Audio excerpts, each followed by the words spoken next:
Rebonjour tout le monde. Bonjour Vincent. Allô?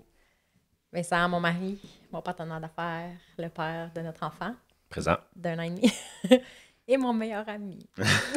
Têteuse. Donc, c'était cet épisode-ci, c'est la partie 2 de l'épisode solo. Mhm. En fait, on le fait en duo parce que la suite de l'histoire de Vivace, puis de mon histoire, c'est ce qui arrive après notre rencontre. Mhm.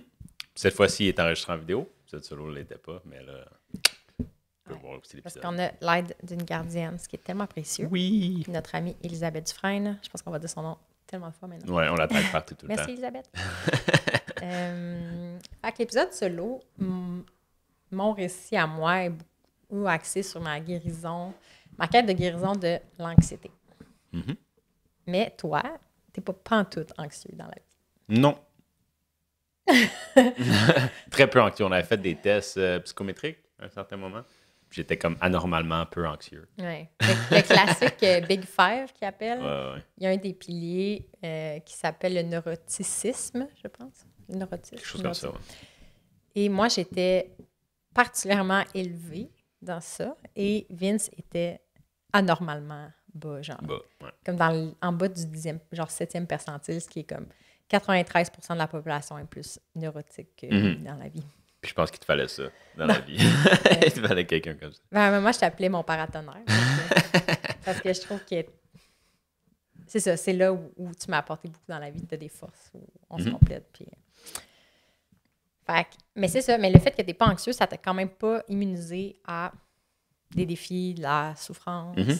Tu as eu ta propre quête personnelle à toi. Puis je pense qu'à un peu comme tout le monde, en fait, à plusieurs moments dans ta vie, tu sens que tu as dû choisir entre... Il y avait comme une détention entre ton besoin d'intégrité puis ton besoin d'appartenance. Fait que si c'est pas l'anxiété, toi, tu décrirais ton défi principal comment? Ben, je dirais que une anxiété très basse, un revers aussi. Puis de ce que j'ai vécu, moi, c'était comme... Quand je le décris des fois, c'est que pendant longtemps, j'ai l'impression que je dérivais un peu. C'est que je m'engageais à rien. C'était très facile pour moi de me désengager, en fait. Puis de pas rien prendre trop au sérieux. Mais c'est ça, le revers de ça, c'est que... C'est ça, je m'engageais peu souvent, peu longtemps. Puis j'étais très... comment dire? Let go, tu sais. Puis c'est cool d'avoir ça, mais il y a un revers. Ouais. Il y a un revers à ça qui m'a suivi longtemps. Tu sais. Mais je pense que je suis beaucoup attachée au passé, puis je regarde beaucoup vers le futur, puis je suis vraiment pas dans le moment présent. Et puis toi, tu es dans c'est comme le moment contraire, présent. ouais, moi. C'est Ouais. vraiment le contraire. Puis ça fait que tu n'es pas tant anxieux parce que tu fais pas des scénarios dehors de tout ce qui pourrait arriver, puis tu n'as pas sur ta conscience plein de choses du passé Non, qui c'est ça. t'alourdit. Ouais. Mais en même temps, c'est ça. Fait que ta présence est dans le moment fait que tu peux t'adapter à plein de choses, mais ça fait aussi que tu te détachais facilement. Je me projetais pas beaucoup. Fait que, tu sais, mon parcours de vie jusqu'à plutôt récemment, j'ai longtemps vu ça comme une dérive. Tu sais, jusqu'à temps que je m'arrête et que je fasse tu sais, vers où je m'en vais en ce moment, pourquoi je m'en vais par là, qu'est-ce que je veux faire dans la vie. Tu sais. Ça a été un petit wake-up call après l'université, je dirais. Mais c'était une dérive, mais c'était une quête de sens, finalement. C'est comme dans le sens que tu es... Ben, pourquoi je fais les choses? Tu sais, qu'est-ce que je veux faire? Qu'est-ce que je veux représenter? Qui je veux être? Toutes ces questions-là. Je m'étais pas tant posé ça avant tard dans ma vie. Tu sais. À cause de mon anxiété très basse. J'étais genre, on verra bien, puis on va laisser ça aller. Puis on va suivre le flow. Tu sais, on va suivre le flow, c'est un peu ça. Mais... Moi, on avait des perspectives différentes. Tu sais, je pense qu'une partie de moi, même si j'étais full anxieuse, j'étais quand même très optimiste parce que j'étais super déterminée puis persévérante. Fait que je me disais, les choses vont s'améliorer parce qu'on va travailler fucking fort pour... Je sais même pas si on se donne le droit de s'agir. Ben oui. On va travailler fucking fort pour que les choses changent. Moi, c'est ça ma vision. Tu sais, c'est comme... L'avenir va être meilleur parce qu'on va consciemment travailler à le rendre meilleur. Puis toi, t'avais une espèce de foi un espoir que les choses allaient s'arranger. Puis je veux dire, il y a un peu de... On va sûrement en reparler pendant l'épisode, mais Marc-Claude m'a aussi amené ça, là, le fait de ne pas lâcher le morceau. Parce que Marc-Claude, quand elle tient quelque chose entre ses dents, elle lâche pas. avant qu'on embarque dans notre rencontre, le titre de l'épisode juste mentionné, à la fin de l'épisode solo, j'ai dit que le titre allait être ce qu'on ne règle pas, on le lègue, qui finalement évoque toutes nos réalisations sur le fait que ce qu'on donne en héritage à nos enfants, en fait, puis ce qu'on a hérité nous-mêmes, puis ce qu'on s'enligne notre génération à léguer à des enfants, à nos enfants, c'est un style de vie d'immobilité. Puis qu'il y a des façons concrètes de renverser la vapeur, puis de léguer un style de vie sain, vivace, en mouvement et tout et tout. Ceci dit, j'ai changé d'idée pour différentes raisons, parce que cette idée-là de l'héritage, c'est tellement important que ça va être le sujet même d'un atelier qu'on va faire exclusivement là-dessus. Ça va être un atelier gratuit. On va vous donner plus de détails. Puis moi, je me mettais en mode enseignement, puis là, j'avais des slides dans ma tête, puis je voulais faire des PowerPoint, puis parler super vite pour tout expliquer. Bref, j'aurais pas parlé tout l'épisode, ça avait été ça. Fait que là, je me suis dit, je vais être moins dans la tête, on va être plus dans le cœur aujourd'hui. Puis, en préparant le storyline, ce que j'ai réalisé, en fait, c'est que il y a une autre citation qui a émergé, qui est une de mes citations préférées au monde. C'est une citation de Camus qui est « Au milieu de l'hiver, j'ai découvert en moi un invincible été. Et finalement, je pense que ça évoque la quête de beaucoup de personnes, qu'il y a des creux quand on souffre, puis il y a des moments où on voit plus la lumière au bout du tunnel, puis on n'y croit plus. Puis je pense que jusqu'à tout récemment, moi-même, j'étais là-dedans, puis j'avais de la misère à parler de mon anxiété ou des choses qu'on vivait ensemble, parce que il y avait tellement de noirceur, je me disais, je veux pas juste amener ça dans le monde, tu sais, j'étais trop dedans. Puis maintenant qu'on sort du mode survie, avec Marca, tu sais, avec Marca, ça a été tellement intense, puis c'est notre beaucoup de parents. Je pense qu'on sent qu'on sort du mode survie, puis il y a des éclaircies, puis on fallait comme un peu taper le fond du baril pour voir la lumière. Puis, Fait que cette citation-là... C'est un peu ce périple qu'on va parler aujourd'hui, puis ça... Je vais l'aider un peu les questions pour faire sortir ton histoire. Je vais me faire interviewer. C'est une interrogation. C'est bien ça. J'ai amené mon CV. Fait que, notre rencontre. En fait, on est des enfants de la banlieue. On est les deux grandis à Laval, genre à 10 minutes. On habitait à 10 minutes de Charles, là. Mais on ne s'est pas connus. Non. Avant une couple d'années, par un ami commun. Qu'est-ce que tu te rappelles de notre rencontre? C'était sur Skype. D'habitude, on dit que c'était à Banff, c'est un peu plus Ben, rencontre en personne, c'était à Banff. Moi, dans le fond, un ami en commun, Julien, que moi, j'avais rencontré quand je travaillais chez Lozo, un magasin photo à Montréal, que toi, tu avais rencontré en tant que cliente, qui voulait apprendre à faire un petit peu de la photo de paysage urbain, si je me souviens bien. Photo de rue. Photo de rue. Puis, tu y avais expliqué par la suite que tu cherchais quelqu'un pour faire un genre de photo. Puis, lui t'avait mis en contact avec moi parce que je faisais ce genre de photo-là. Puis, on a commencé à se parler par Skype. C'était quoi le genre de photo? On dirait que c'est mystérieux, mais... Ben, moi, j'aimais beaucoup faire de la photo de rue à l'époque. C'est comme ça que...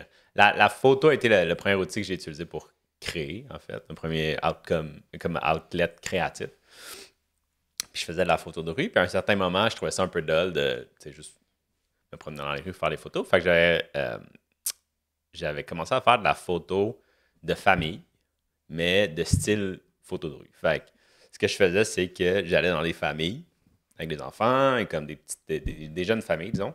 Puis je passais un moment avec eux. Ça pouvait être un avant-midi, une journée ou... c'est ça, un moment quelconque. Puis après, moi, je faisais des photos de leur quotidien, en fait. Fait qu'on n'essayait pas de stager quelque chose de fantastique, comme on danse sous les arbres de l'automne, là, mais comme c'était vraiment juste le quotidien. Puis j'essayais d'amener, de photographier avec la lumière qui était là, les angles que je pouvais avoir accès et tout. Fait que ça faisait un style vraiment photo de rue, mais à l'intérieur d'une maison, puis du quotidien des gens.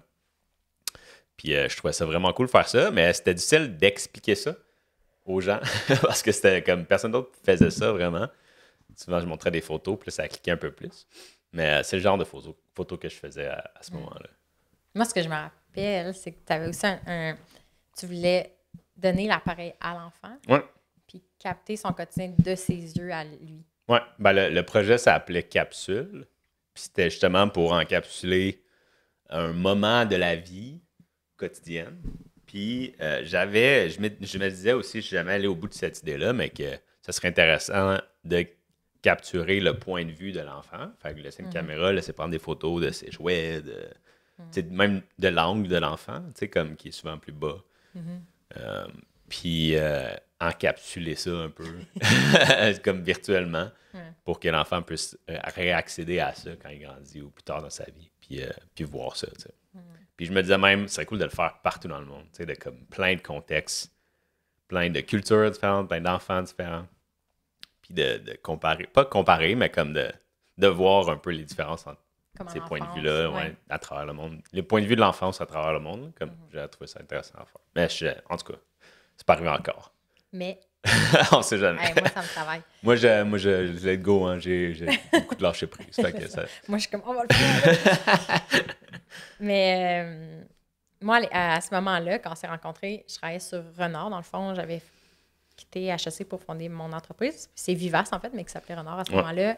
Puis, j'étais vraiment un peu obsédée sur comment créer un nouvel imaginaire autour de l'activité physique, de la vie quotidienne, aussi notre représentation. Je questionnais autant la représentation aussi des enfants, des adultes. Puis, je voulais, c'est ça, des images qui n'étaient pas du photostock, puis qui n'étaient pas des photos de famille stagées devant un écran. C'est ce que j'avais expliqué à notre ami, notre ami Julien. Puis moi, c'était un style qui résonnait beaucoup avec moi parce que c'est le style de documentation, autant photo et vidéo que mon père faisait quand nous, on était enfants. Puis son style, c'était je me plante avec une caméra, puis je vous filme, puis si vous venez me voir pour me poser des questions, je vous réponds même pas. C'est comme une statue. Puis... le photographe s'effaçait, puis moi, j'avais vu comment dans les images qu'on a gardées de notre enfance, il y a une espèce de naturel, tu sais, qu'il essayait pas de faire des scènes, c'est comme ça, encore une fois, de stager des choses, mais de juste s'effacer, parce qu'à un moment donné, on oublie que la caméra est présente, puis le naturel revient. Fait que quand Vince m'avait expliqué ça, moi, ça m'avait quand même pas mal charmé parce que... Charmé. Parce que, tu sais, je pense vraiment qu'au-delà des compétences techniques, l'acte créatif aussi, c'est d'émettre un regard sur le monde, d'avoir un peu quelque chose à dire, puis l'idée que c'est le point de vue de l'enfant qui est valorisé, puis que l'enfant va documenter des choses différemment de ce que nous, on interpréterait de son quotidien. De façon souvent plus authentique. Ouais. Un enfant va dire les choses ou va remarquer les choses de façon plus authentique sans le layer d'adulte qui, comment dire, qui analyse beaucoup plus. C'est ça. Puis là, finalement, on a parlé... Ça a été le point de départ. Puis là, finalement, on a parlé des heures et des heures sur Skype. Parce que tu étais à Banff à ce moment-là. On n'a pas mentionné pourquoi, en fait, on se parlait sur Skype. C'est parce que tu étais à Banff à ce moment-là. J'habitais à Banff. Je travaillais dans un magasin photo là-bas. Ça faisait quelques mois que j'étais là-bas. Presque un an, je pense, quand on s'est rencontrés.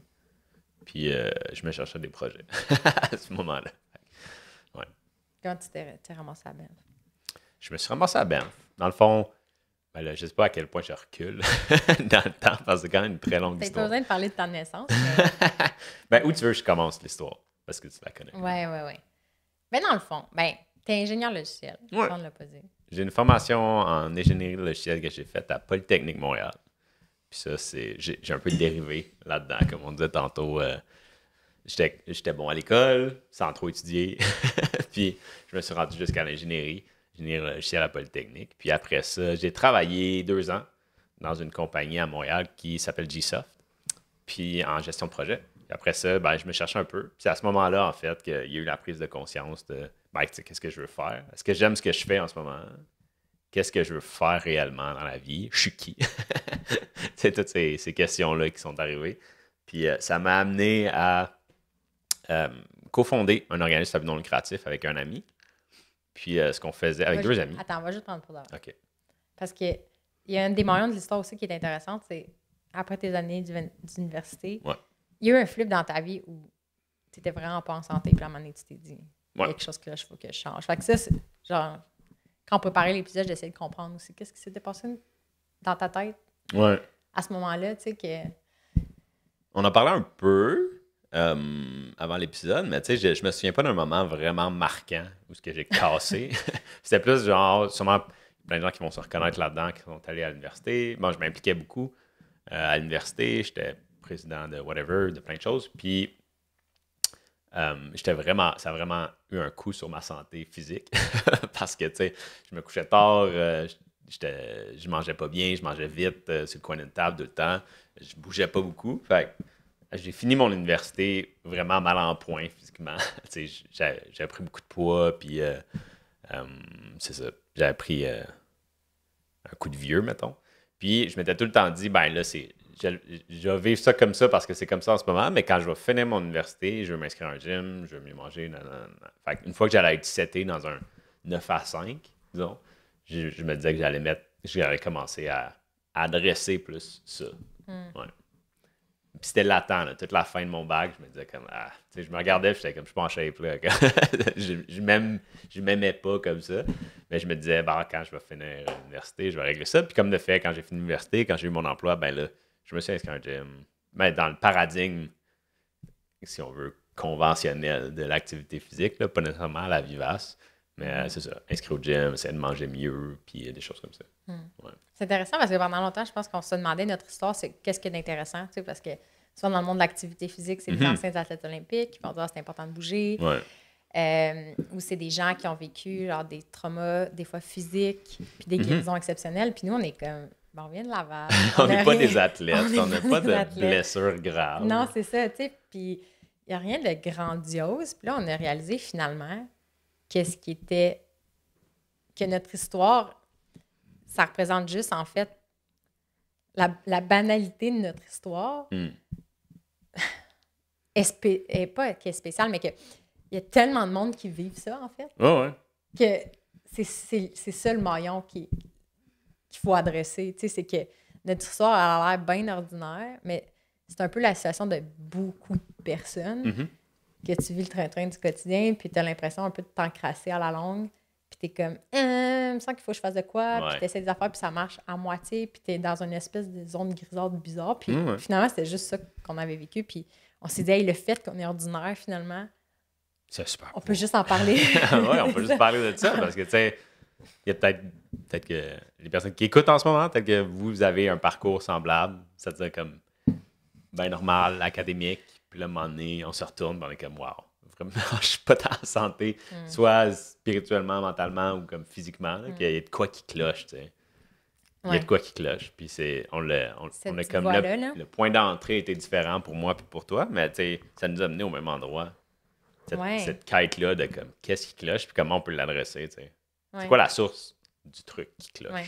Finalement, c'est ça. On avait l'impression qu'il n'y avait rien de notable. Fait que moi, j'avais internalisé que ça venait de moi, que c'était moi le problème qui était brisé, puis je devais me régler, me guérir.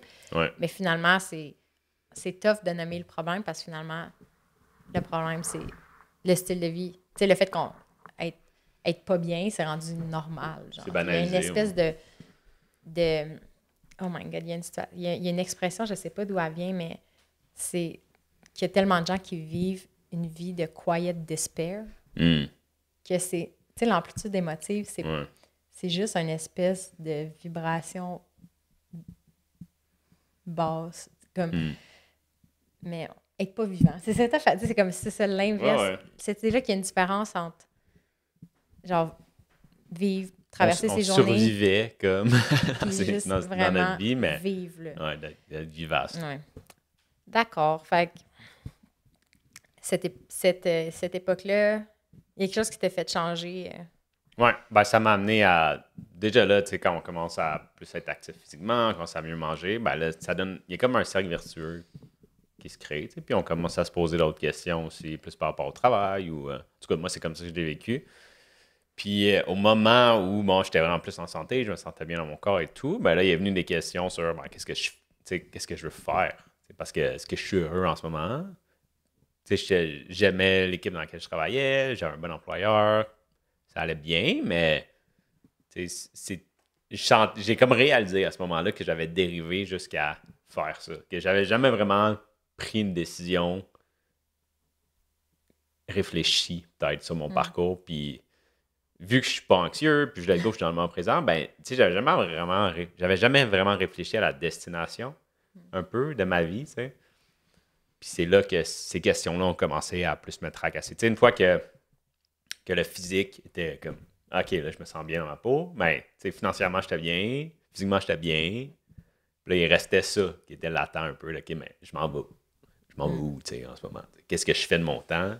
Pourquoi je fais ça?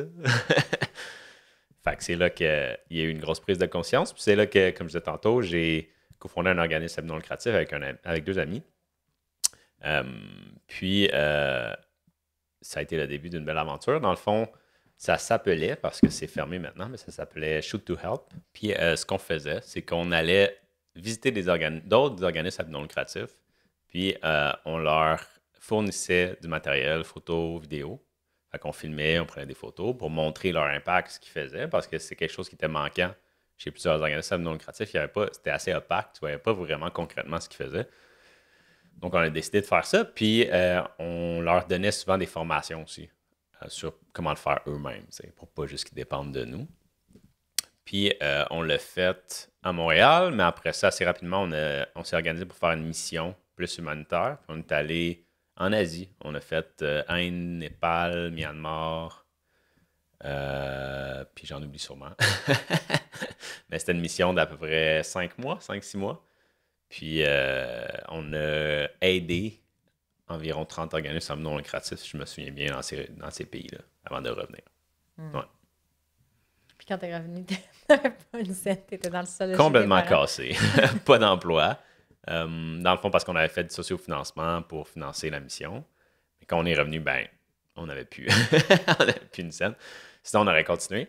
Mais c'est ça. Fait que je suis revenu, pas d'argent, pas de job. J'étais allé habiter chez mes parents pendant quelques mois, si je me souviens bien.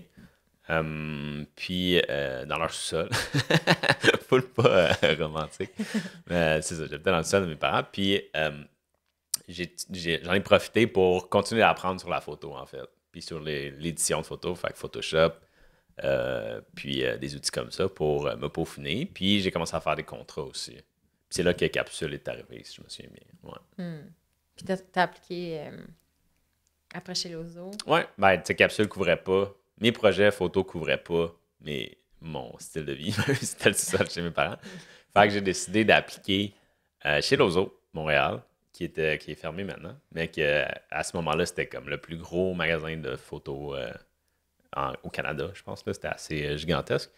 C'est sur Saint-Hubert. Puis, j'ai travaillé là pendant presque 1 an. Puis, avec cet emploi-là qui est arrivé, j'ai aussi déménagé en appart avec des amis à ce moment-là. Fait que c'est ça. Pendant 1 an à peu près, j'étais chez Lozo. Mais à la fin de cette année-là, je me cherchais encore un peu parce que, bon, je sentais que j'étais allé au bout de cette expérience-là. Puis je voulais continuer d'avancer. Fait que avec des amis, on avait appliqué à Banff dans un magasin photo. Puis moi, ils m'avaient recontacté, m'avaient passé en entrevue, puis j'avais commencé à travailler là-bas. Fait que j'avais emménagé à Banff, en Alberta. Puis... OK, attends. Juste revenir sur ton expérience. Tu sais, ce que je dénote que tu expliques comme chez Lozo, c'est que je pense que, tu sais, moi, je te connais bien, là, pas toutes les années, puis je sais que tu as une capacité d'apprentissage assez phénoménale, puis c'est comme si tu étais comme immersé dans le monde de la photo, un peu comme tu l'as été dans le monde quand tu es ingénieur. Ouais. Puis c'est comme si, à partir du moment où tu as atteint un certain confort au niveau technique, la question de revenait un peu aussi de « OK, mais pourquoi je fais les choses? » ou ça? Je veux-tu, comme, vendre des caméras? Puis ça, il y a plusieurs employés chez Lozo qui se posaient la question. Tu sais, je veux-tu vivre de vendre des outils pour faire la photo ou je veux vivre de créer, tu sais? Puis c'est ce qui a amené un certain roulement aussi chez Lozo, là, parce que tu as des employés qui se connaissaient en photo, qui étaient créatifs, mais qui vivaient pas de leur art, mettons. Fait qu'ils commençaient à travailler là, mais à un certain point, t'es comme, il me semble que je mets beaucoup d'heures, tu sais, sur Lozo pour aider des gens à créer, mais tu sais, est-ce que je veux passer plus de temps à créer moi-même? Quelle grande question. Puis tu sais, je l'ai pas résolu avec Banff parce que je suis juste allé dans un autre magasin de photos. mais il y avait beaucoup de... Tu sais, comme le magasin était plus petit, puis je touchais à beaucoup plus de choses. Fait que ça, c'était quand même stimulant. C'était 100% en anglais. Fait que ça a été une grosse immersion en anglais aussi de pratiquement 1 an. C'était dans une autre province. Fait que tu sais, il y avait plusieurs challenges, je pense, qui m'allumaient. sans nécessairement sortir de ce métier-là, si on veut. Mm-hmm. Ouais. Puis c'est quand tu étais là que nous, on a pris contact. Ouais. Puis après, genre, je sais pas, quelques semaines à se parler comme des heures par jour, j'ai dit, j'achète un billet d'avion, puis je viens te voir. Ouais, j'arrive. Puis là, je voulais vraiment te poser la question, sincèrement, là, qu'est-ce que tu as pensé à ce moment-là? Tu te rappelles-tu de ta réaction quand je t'ai dit je m'en viens? Ben, je t'ai trouvé game, quand même, parce que c'est quand même un 5 heures de vol au bout du pays, là. C'était pas... tu voulais, là. Mais, je veux dire, on avait eu des super belles discussions, on s'entendait super bien, on avait des valeurs communes et tout. Fait que, tu sais, j'étais pas genre, oh non, elle est crazy, puis elle s'en vient, c'est une folle. Mais je t'ai trouvé game, tu sais. Ouais. Puis, je suis pas, encore une fois, en étant pas tant anxieux, je me suis pas mis à stresser parce que là, cette fille-là s'en venait, puis ça allait comme, mais j'étais genre, ben, tu sais, on va passer du temps ensemble, ça va être cool. Ouais. Ouais. Puis là, même si ton contrat se finissait, je passe au printemps suivant, puis tu planifies acheter une van, puis traverser le Canada ou faire un road trip en Amérique du Nord. Là, je sais pas c'était quoi. J'allais revenir, ouais. J'avais déjà réservé une van. Je me suis mis à ce moment-là, une amie qui en avait une là-bas. Puis mon plan, c'était de la prendre puis de revenir à Montréal avec. Finalement, c'est pas ça qui s'est passé parce que moi, entre-temps, j'avais vu passer une offre d'emploi pour Participation, qui est le plus grand promoteur de l'activité physique au Canada. Puis pour le 150e du Canada, ils faisaient leur plus grosse tournée pan-canadienne ever. Puis ils cherchaient des ambassadeurs pour faire des activités dans différents événements. Et je m'étais dit, aïe, on va traverser le pays, on va être payé pour traverser le pays, pour apprendre sur la santé. Ouais. Fait que j'avais dit à Vince, t'es-tu game d'appliquer? Ouais. Puis on avait appliqué en couple. Ouais. Parce qu'on se disait, on veut vraiment pas être séparés. On s'était dit, c'est un ou l'autre là. Ouais, on le fait ensemble, tu sais, ouais. Fait que nous, on s'était présenté comme étant, vous nous prenez en duo ou pas. Puis c'était comme un peu un gamble. Mais finalement, on a mis de l'avant que tu avais des bonnes capacités de communication puis qu'on pouvait aider à diffuser le message aussi pendant la journée. J'avais proposé d'être comme le photographe de cette tournée-là qu'on allait faire. Fait que, Puis on a appliqué, on a eu la job. Puis dans le fond, là, c'est une histoire de 2 mois après notre rencontre. On se ramassait dans un contrat d'1 an à être ensemble 24 heures sur 24. Ouais, parce que là, nous, on s'était présentés en couple. Fait qu'eux s'étaient dit, ben, ils vont pouvoir dormir dans la même chambre. Oui, parce que c'était on était 6, puis c'était des équipes de 2, puis normalement, ils mettaient pas un gars puis une fille ensemble, mais nous, on était en couple, fait que nous avions mis ensemble. Non, fait que je pense que, nous, on couvrait l'Est du pays, il y a une équipe qui couvrait l'Ouest, puis l'équipe de l'Ouest, je pense qu'il y avait plus de gars que de filles à cause de ça. Puis nous, c'était moitié-moitié, fait que je trouvais ça le fun, tu sais, c'était comme autant de gars que de filles dans notre équipe. Puis c'est ça, on partageait une chambre d'hôtel avec 2 lits, mais on partageait une chambre d'hôtel quand même. Fait qu'on était 100% du temps ensemble. Ouais. Mais après, genre, une semaine, je pense que c'était clair qu'on n'allait pas être vraiment un couple finalement. Ouais. À ce moment-là, puis ça va avoir pris 1 an et demi d'amitié puis de rebondissement. Parce que les deux, on était dans un pattern plus d'évitement. Ouais. Fait que t'es comme, pour toi, ça allait trop vite, fait que tu t'es un peu refermé, puis moi, j'avais fait, OK, ben... Ben, tu sais, imagine que vous rencontrez quelqu'un en ligne, et après 2 mois, vous habitez avec. C'est allé vraiment vite. Et ben, c'est ça. Puis quand t'es tout le temps avec quelqu'un, ben, tu découvres des facettes de la personne. Ouais. Puis... Mais en même temps, la bénédiction, c'était qu'on était tout le temps ensemble puis qu'on a dû adresser. Bon, on n'avait pas le choix. On ne peut pas juste tourner la page. Là, chose que notre génération, peut-être, a tendance à faire, de dire que, ben, il y en a d'autres. Puis, tourne la page, je pense à autre chose. Mais là, on pouvait comme pas. Il fallait passer 1 an ensemble. Ouais. Peu importe.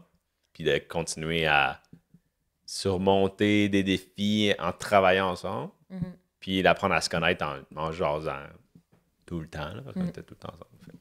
Fait que la job était vraiment, vraiment hot. Là, pour vrai, on allait dans des événements de différentes envergures. On était au centre-ville de Toronto, plein centre-ville, des milliers de personnes. On allait dans des petits événements communautaires. On avait des stations avec des jeux. Fait que, mettons, tu pouvais slapper des pucks d'hockey, tu pouvais lancer un ballon de foot dans une cible. Il y avait le tennis en chaise roulante, des activités comme ça. Puis, on était tout le temps dehors. Fait que pendant 1 an, on travaillait tout le temps dehors. Hiver, été, tout le temps dehors. Dans nos temps libres, on s'entraînait.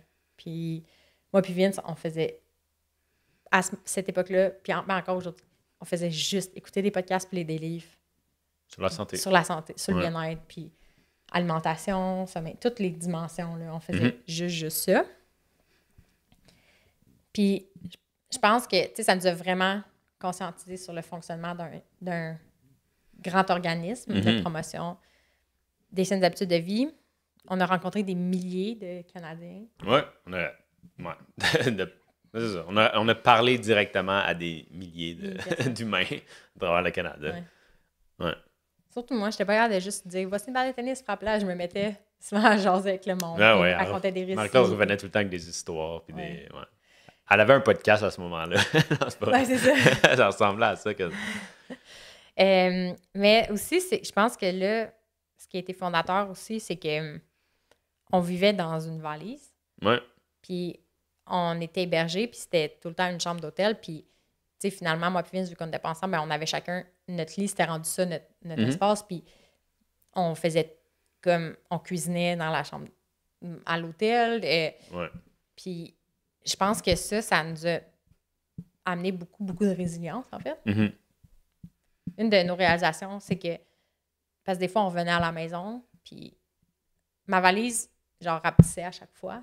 Ouais. Parce que quand tu es nomade, tu veux te traîner le moins possible. Tu sais, le nombre de fois qu'on rangeait nos bagages, qu'on les ressortait. Fait que moi puis Vince, notre approche, c'était de dire on va se débarrasser de plein d'affaires. On va essayer d'avoir comme une valise de linge, une valise pour nos trucs de bouffe, puis that's it, pour être vraiment efficace. Puis je pense qu'une des grosses réalisations que je retiens de cette époque-là, c'était de dire on peut vraiment vivre avec pas grand-chose. Ouais, ça prend pas grand-chose. Puis ça nous a fait réaliser quand on est revenu aussi après dans la vie normale, en guillemets, que je suis revenue à mon appart, qui est un 4,5 bien classique à Montréal.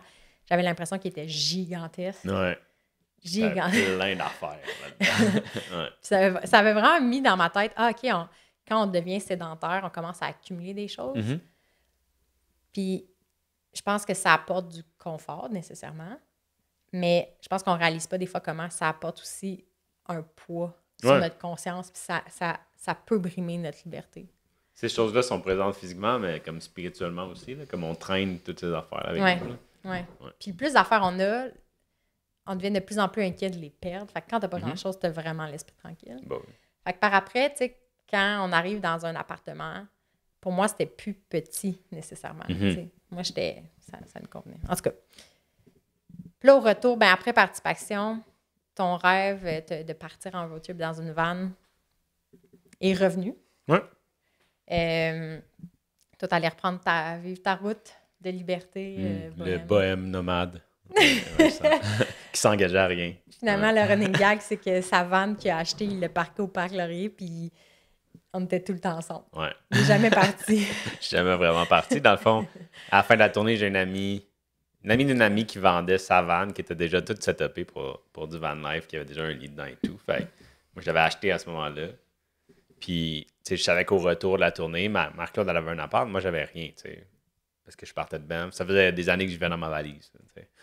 Fait que, c'est ça, j'ai décidé d'acheter cette van-là, puis je me suis dit, je vais vivre dedans, tu sais. Je m'étais pris un abonnement à un gym, puis je prenais ma douche là, puis c'est ça, tu sais. Je vivais dans ma petite van, puis mon plan, c'était de me promener, mais j'avais pas tant d'argent, fait que, tu sais, je pouvais pas juste dépenser plein d'argent en gaz. J'avais pas d'emploi à ce moment-là, parce qu'on revenait de la tournée, puis je revenais de Banff, puis en tout cas, fait que, puis il y avait Marc-Claude. Fait que finalement, c'est ça. Je me suis parqué à côté du Parc Laurier une bonne partie de ce moment-là, jusqu'à temps qu'on décide de se fréquenter. Ouais. Ouais. Puis, tu sais, je pense pour que de vrai. le low point, le fond du baril, c'est quand on a commencé à sortir ensemble, finalement, parce qu'on passait... En tournée, on était tout ensemble, on prenait des longues marches pour aller trouver des bonnes épiceries ici, dans peu importe la ville où on était. Puis on a comme répliqué ça à Montréal, finalement. On marchait beaucoup, on parlait chacun de nos projets. Puis je pense que le low point, on venait de commencer à sortir ensemble. Moi, j'ai attrapé la mononucléose à genre 28 ans. J'avais 28, 30 ans. En tout cas, toi, tu revenais de voyage. Il avait fallu que j'aille te chercher avec ta van, que les breaks ont lâché à ce moment-là. C'est les j'avais breaks? plus de break. Là, tu reviens de voyage. Il fallait aller gazer, puis t'es comme, Marc, là, j'ai pas une scène. Puis là, je sors un 20$, puis je te donne de l'argent pour aller gazer. Puis pour vrai, j'étais pas tant tracassée, honnêtement, parce que ce que j'appréciais de toi, c'est que ton sentiment de sécurité était basé sur résilience et ta débrouillardise et non pas sur le fait de posséder beaucoup de choses. T'étais... Mais je me rappelle de cette soirée-là. Après ça, tu sais, moi, je suis allé me parquer quelque part, là, je me souviens même plus où. Puis là, j'étais couché dans mon lit, dans ma van. J'avais pas d'argent dans mon compte de banque. J'avais plus de break sur mon char. J'étais couché sur le dos. Ma blonde avait la mono.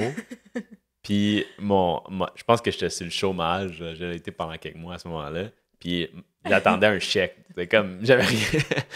J'étais comme, qu'est-ce que je vais faire demain? Tu sais? Ouais. Mais je pense que... Puis à tellement de moments, je me disais, pourquoi je me trouve pas un mari riche qui va... qui va effacer sugar tout daddy. Elle s'est trouvé un bum cassé. mais pour vrai, tu sais, tu parles de ces années-là comme si tu étais à la dérive, mais vu que tu étais vraiment ancré dans le moment présent, moi, tu m'amenais un sentiment de sécurité, finalement, qui était encore plus grand que si j'avais rencontré quelqu'un qui avait des millions, parce que je me disais, avec Vin, j'ai l'impression que, justement, si j'allais tout perdre, ta perception de ma valeur allait pas changer. Genre. Tu définissais pas ta valeur sur ton... Mon statut ou ce que j'avais ou ces affaires-là, non? Puis je pense que ça, c'est quelque chose qui nous a quand même connectés. Puis moi, qui des fois, générait de l'anxiété parce que notre seuil de confort n'est pas pantoute le même. Là, puis clairement qu'il y a des moments où j'aurais mieux avoir des gros chèques. Mais tu sais, j'essayais moi-même de me rappeler que si je fixais mon bonheur sur quelque chose d'externe, que j'étais vouée à pas être heureuse puis qu'il fallait que je me ressente sur moi-même. Moi, ça m'a pris des années à arriver là, mais toi, on dirait que ça... C'était plus ancré. T'étais pas tourmenté. Non. T'associais pas ta valeur personnelle à ce que tu possédais. Puis c'était quand même assez intéressant. Non, ouais. C'est fou comment le ton de la discussion est différent de mon épisode solo parce que... Ouais. C'est plus ricanant. Mais je pense que c'est ce que tu m'apportes. Je pense qu'un de tes super pouvoirs, c'est d'amener quand même... Un peu d'humour pour ceux qui suivent nos stories sur Instagram. Ouais, t'es bon pour désamorcer beaucoup de situations. Puis ta présence calme mon système nerveux en général. Bref. Fait que t'étais complètement cassé. Tes parents devaient se demander quand est-ce que t'allais revenir sur le droit chemin. Sur le droit chemin, parce que mon chemin était croche. Puis, ben, tu sais, on en parle des fois. On en a parlé ce matin, mais tu sais, il y a un moment dans ma vie où... Ben, c'est après Shoot to Help, après que j'ai comme corrigé le tir un peu dans ma vie, je me souviens d'avoir vu un ami de la famille, puis il m'avait dit « Hey, il faudrait qu'on s'en parle, tu sais, j'ai toujours voulu faire ça, ce genre d'affaires-là, de partir, faire du backpack, whatever, mais j'ai jamais osé le faire. » Puis cette personne-là approchait quand même de la retraite, tu sais. Puis ça m'avait marqué, parce que je me suis dit « Ben, comment je veux vivre ma vie, tu sais, je veux-tu... arriver à la retraite et dire voici la liste de toutes les choses que j'aurais aimé faire mais que j'ai pas fait, puis là ça devient comme quelque chose de lointain que je pourrais pas vraiment, ou tu sais je veux commencer à vivre ma vie comme je veux, tu sais, si j'essaie d'éliminer toutes les choses que je me dis j'aimerais faire ça, tous les regrets dans le fond, tu sais. Puis pour moi à partir de ce moment-là, quand je me suis dit ok ben tu sais les belles choses puis les moins belles choses que je vais vivre, ben ça va être des choses que je vais me dire plus tard j'ai vécu ça.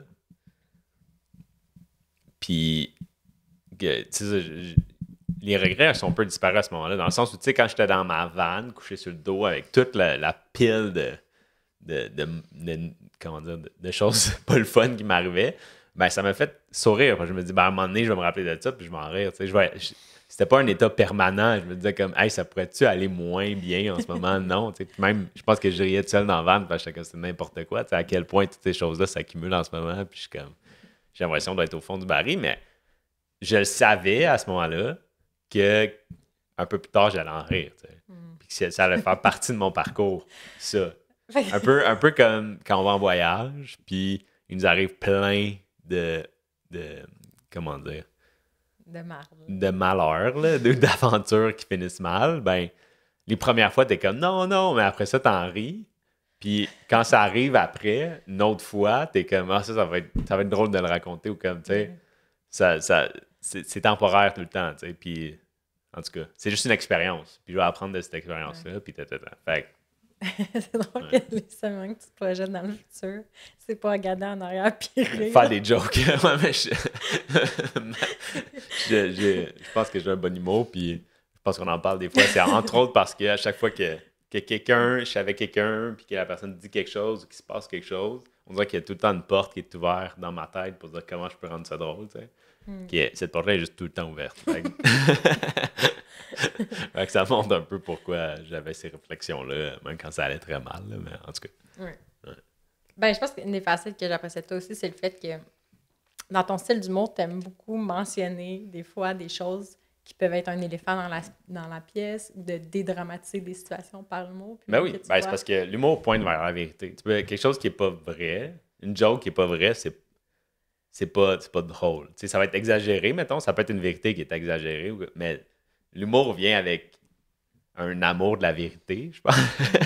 Parce que c'est ça qui fait comme rire les gens, tu sais. En tout cas. De dire, hey, je me reconnais là-dedans. Malgré tout, tu sais, je pense qu'à certains moments, il y a des choses qu'on n'avait pas le courage d'exprimer, puis il a fallu apprendre à. Ça a été une aventure de trouver notre voie aussi, Ben oui. notre place. Là. Mais bref, toi, c'est ça, tu étais à Montréal, tu n'avais pas une scène, là, tu relances un autre projet qui s'appelait. Ah oui.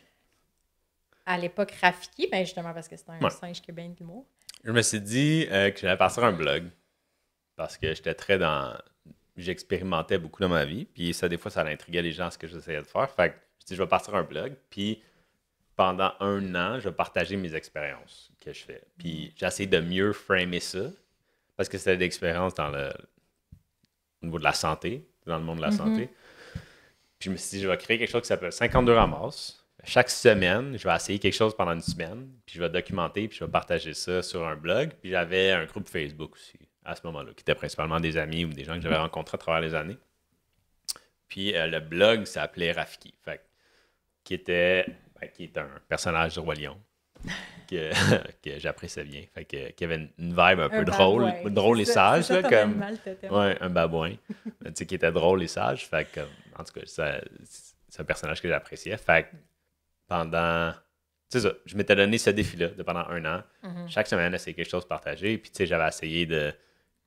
Souvent, je coupais quelque chose pour voir l'impact sur ma santé. Ouais. Fait que j'avais coupé mon téléphone cellulaire. Une semaine, pas de téléphone cellulaire. Ou j'avais coupé le gluten. Une semaine, pas de gluten. Ces choses-là. Puis pendant cette semaine-là, oui, je coupais l'affaire, mais je faisais des recherches aussi pour voir c'est quoi l'impact de cette chose-là. Puis à la fin de la semaine, j'essayais de voir si je le réintégrais ou non, tu sais, dans ma vie. Ouais. T'avais enlevé ton matelas? Ouais, j'avais dormi à terre, comme pas de lit, j'avais fait pas de bobette à un moment donné. J'avais fait plein d'affaires. Ouais, j'avais oublié ça. Finalement, j'avais pas fait, comme en cours de route, là, il y a d'autres choses qui sont arrivées, fait que j'avais pas fait 52 semaines, mais j'en avais fait plusieurs là, pendant plusieurs mois. Là. Ouais. Puis à un moment donné, pourquoi t'avais changé de nom? Du blog? Ouais. Je pense que moi, je voulais un mot qui représentait plus peut-être ce que je voulais, ce que je visais. Puis ça s'appelait Vivace. Ça s'appelait Vivace. Wow, ça s'appelait Vivace. Vivace.blog Vivace.blog à ce moment-là. Ouais. Je me rappelle que je trouvais ça quand même cool. J'aimais l'énergie de ce ouais, mot-là. du mot Vivace. Fait que je t'ai volé. Non, mais je pense que... moi, c'est ça. C'était... L'aspect expérimentation, il y avait une vitalité là-dedans puis une énergie que j'adorais. Moi, en parallèle à ça, je travaillais sur Renard, puis c'est comme s'il a commencé à avoir des sujets qui se rejoignaient chacun dans nos projets. Parce qu'à cette époque-là, j'avais découvert Cathy Bowman. Je pensais que je parlais trop d'elle parce que je parle tout le temps d'elle. Puis on veut faire des t-shirts avec sa face dessus qui dit « Je t'aime, Cathy ». Mais récemment, genre hier sur Instagram, il y a quelqu'un qui me demandait « Ah, tu la connais sûrement ». Mais fait que j'ai fait « Ah, OK, ça vaut encore la peine de le mentionner ouais. ». Cette femme-là a une vision du mouvement complètement différente. C'est absolument unique ce qu'elle présente dans le monde. Puis elle valorise vraiment les mouvements du quotidien, ramener du mouvement dans nos activités quotidiennes. Puis c'est elle qui m'a donné l'idée de dormir par terre aussi. Fait qu'il y avait des choses qu'on commençait à tester chacun de nos bords. Moi, par la porte d'entrée du mouvement, de l'activité physique, puis toi, c'était santé en général. Différents comme il y a un peu de minimalisme, je pense aussi, là, dans mes expériences. Pour voir, je peux-tu me débarrasser là, de ça, tu sais. Ouais. Après des années de vie nomade, je voyais bien que s'enlever des affaires, ça faisait du bien des fois. Fait Ouais. Même t'avais enlevé le soleil, entre guillemets. Là. Ouais, ça c'était spécial, que ça a piqué à ça a été curiosité. le pire, hein, je pense. Ouais. Dans le fond, c'est que je passais mes journées genre sans fenêtre, dans un espace complètement sans luminosité obscur, du sans, jour, ouais. sans luminosité, sans, Ouais, sans soleil. non. Puis j'avais tombé malade après une semaine. C'est fou, Ouais, hein? j'étais Juste une semaine. carrément malade. Là. Après une semaine, pas de lumière. Pas de soleil. Ouais. Pas de vitamine D. On peut dire ça de même. Fait que, ouais, des trucs assez fascinants. Des fois drôles, puis des fois comme avec des implications plus importantes. Puis on était tout le temps ensemble. On prenait des marches à Montréal, on jasait de nos projets, puis on s'entraidait. Puis à un moment donné, ça a comme... Qu'est-ce que ça a été quoi le déclic que on a comme réalisé que tu pouvais embarquer dans Renard? Ben, c'est après un événement que tu faisais un pitch, je pense, pour justement parler du projet de Renard. Puis je t'avais comme aidé à... J'avais été ton paratonnerre un peu avant ça. Puis là, on avait commencé à plus se fréquenter à partir de ce moment-là. Puis pas longtemps après, vu qu'on était tout le temps ensemble, encore plus qu'avant, ben, on avait décidé de comme joindre un peu nos deux projets. Puis c'est suivi à ça quelques années où on a vraiment essayé de comme unir Marie-Claude et Vincent puis ce qu'on voulait faire. Tu sais. C'est vrai, hein? Ouais. Parce qu'on avait chacun nos forces, nos identités, mais c'est comme un couple. Là, quand tu t'allies dans une entreprise, il faut aussi qu'il y ait une identité commune. Mm-hmm. Puis vu que Renard était né sous mon identité, mon énergie, mon univers, qui était, on va le dire aussi, un petit peu plus féminin, mais c'était aussi un peu plus ce que je pensais que je devais créer. Tu sais, je pense que ça nous a pris des années, en fait, faire des recherches et des expérimentations. Parce qu'on a gardé cette approche-là que tu avais aussi avec Vivace, que j'adorais, qui est d'apprendre en faisant les choses. Mm-hmm. Puis je pense que c'est là qu'on a combiné nos forces. Moi, j'adore faire de la recherche. Là. Si vous me posez une question, s'il y a un thème qui émerge, là, j'apprends beaucoup par l'immersion. Fait que je vais étudier pendant des heures, écouter des livres, plein d'affaires. Marie-Claude va trouver comme tous les experts, va trouver tous les livres, toutes les sources, toutes les recherches, toutes les whatever. Fait que, tandis que moi, je vais juste le faire. Toi, tu vas juste... Oui, exactement le faire. Ça, on l'avait vu avec Partifaction quand c'était le temps d'apprendre un nouveau sport. Ouais.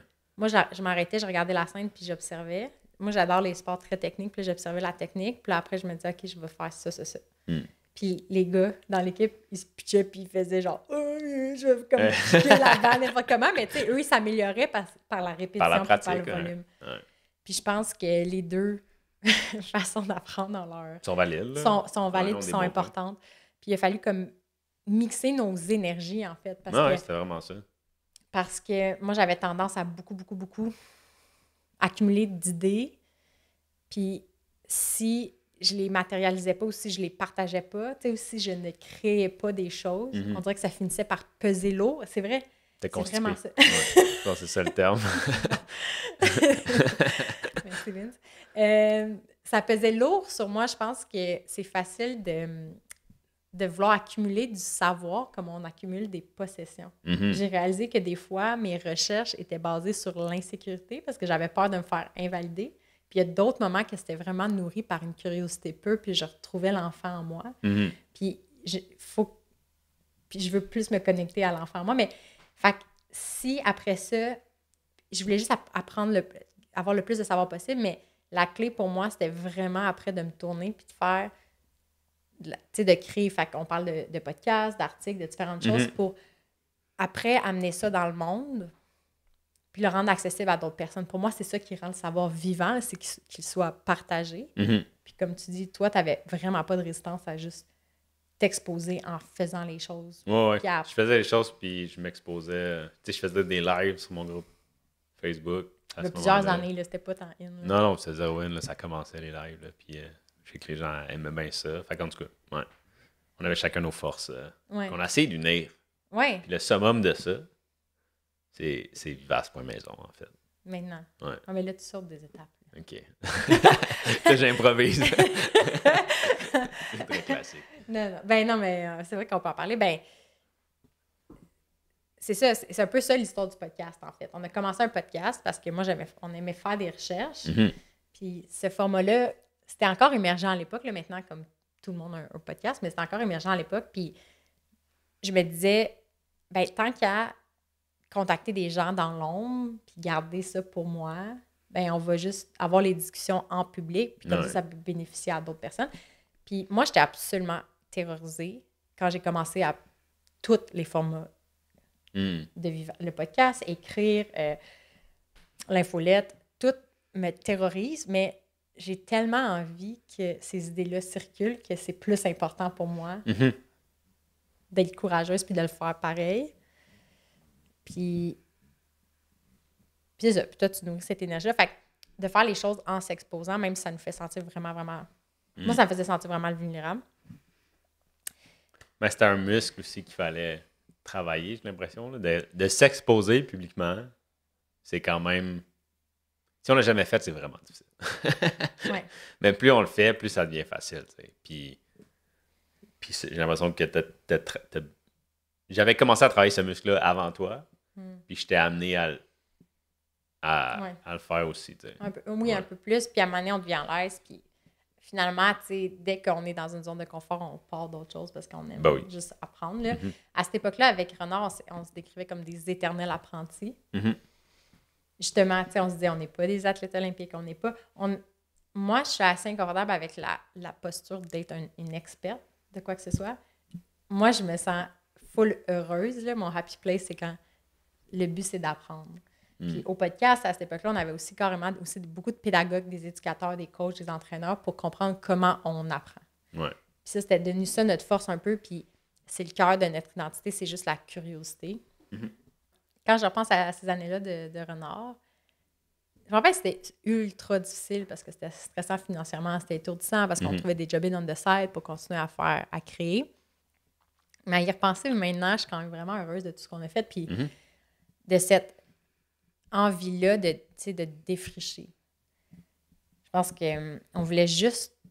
Il y a de quoi qui cloche avec le paradigme actuel de l'activité physique. Puis on voulait juste comprendre c'est quoi le cœur du problème, pourquoi l'humain ne bouge plus, puis développer une nouvelle philosophie du mouvement. Puis on a réalisé, c'est ça qu'on défrichait.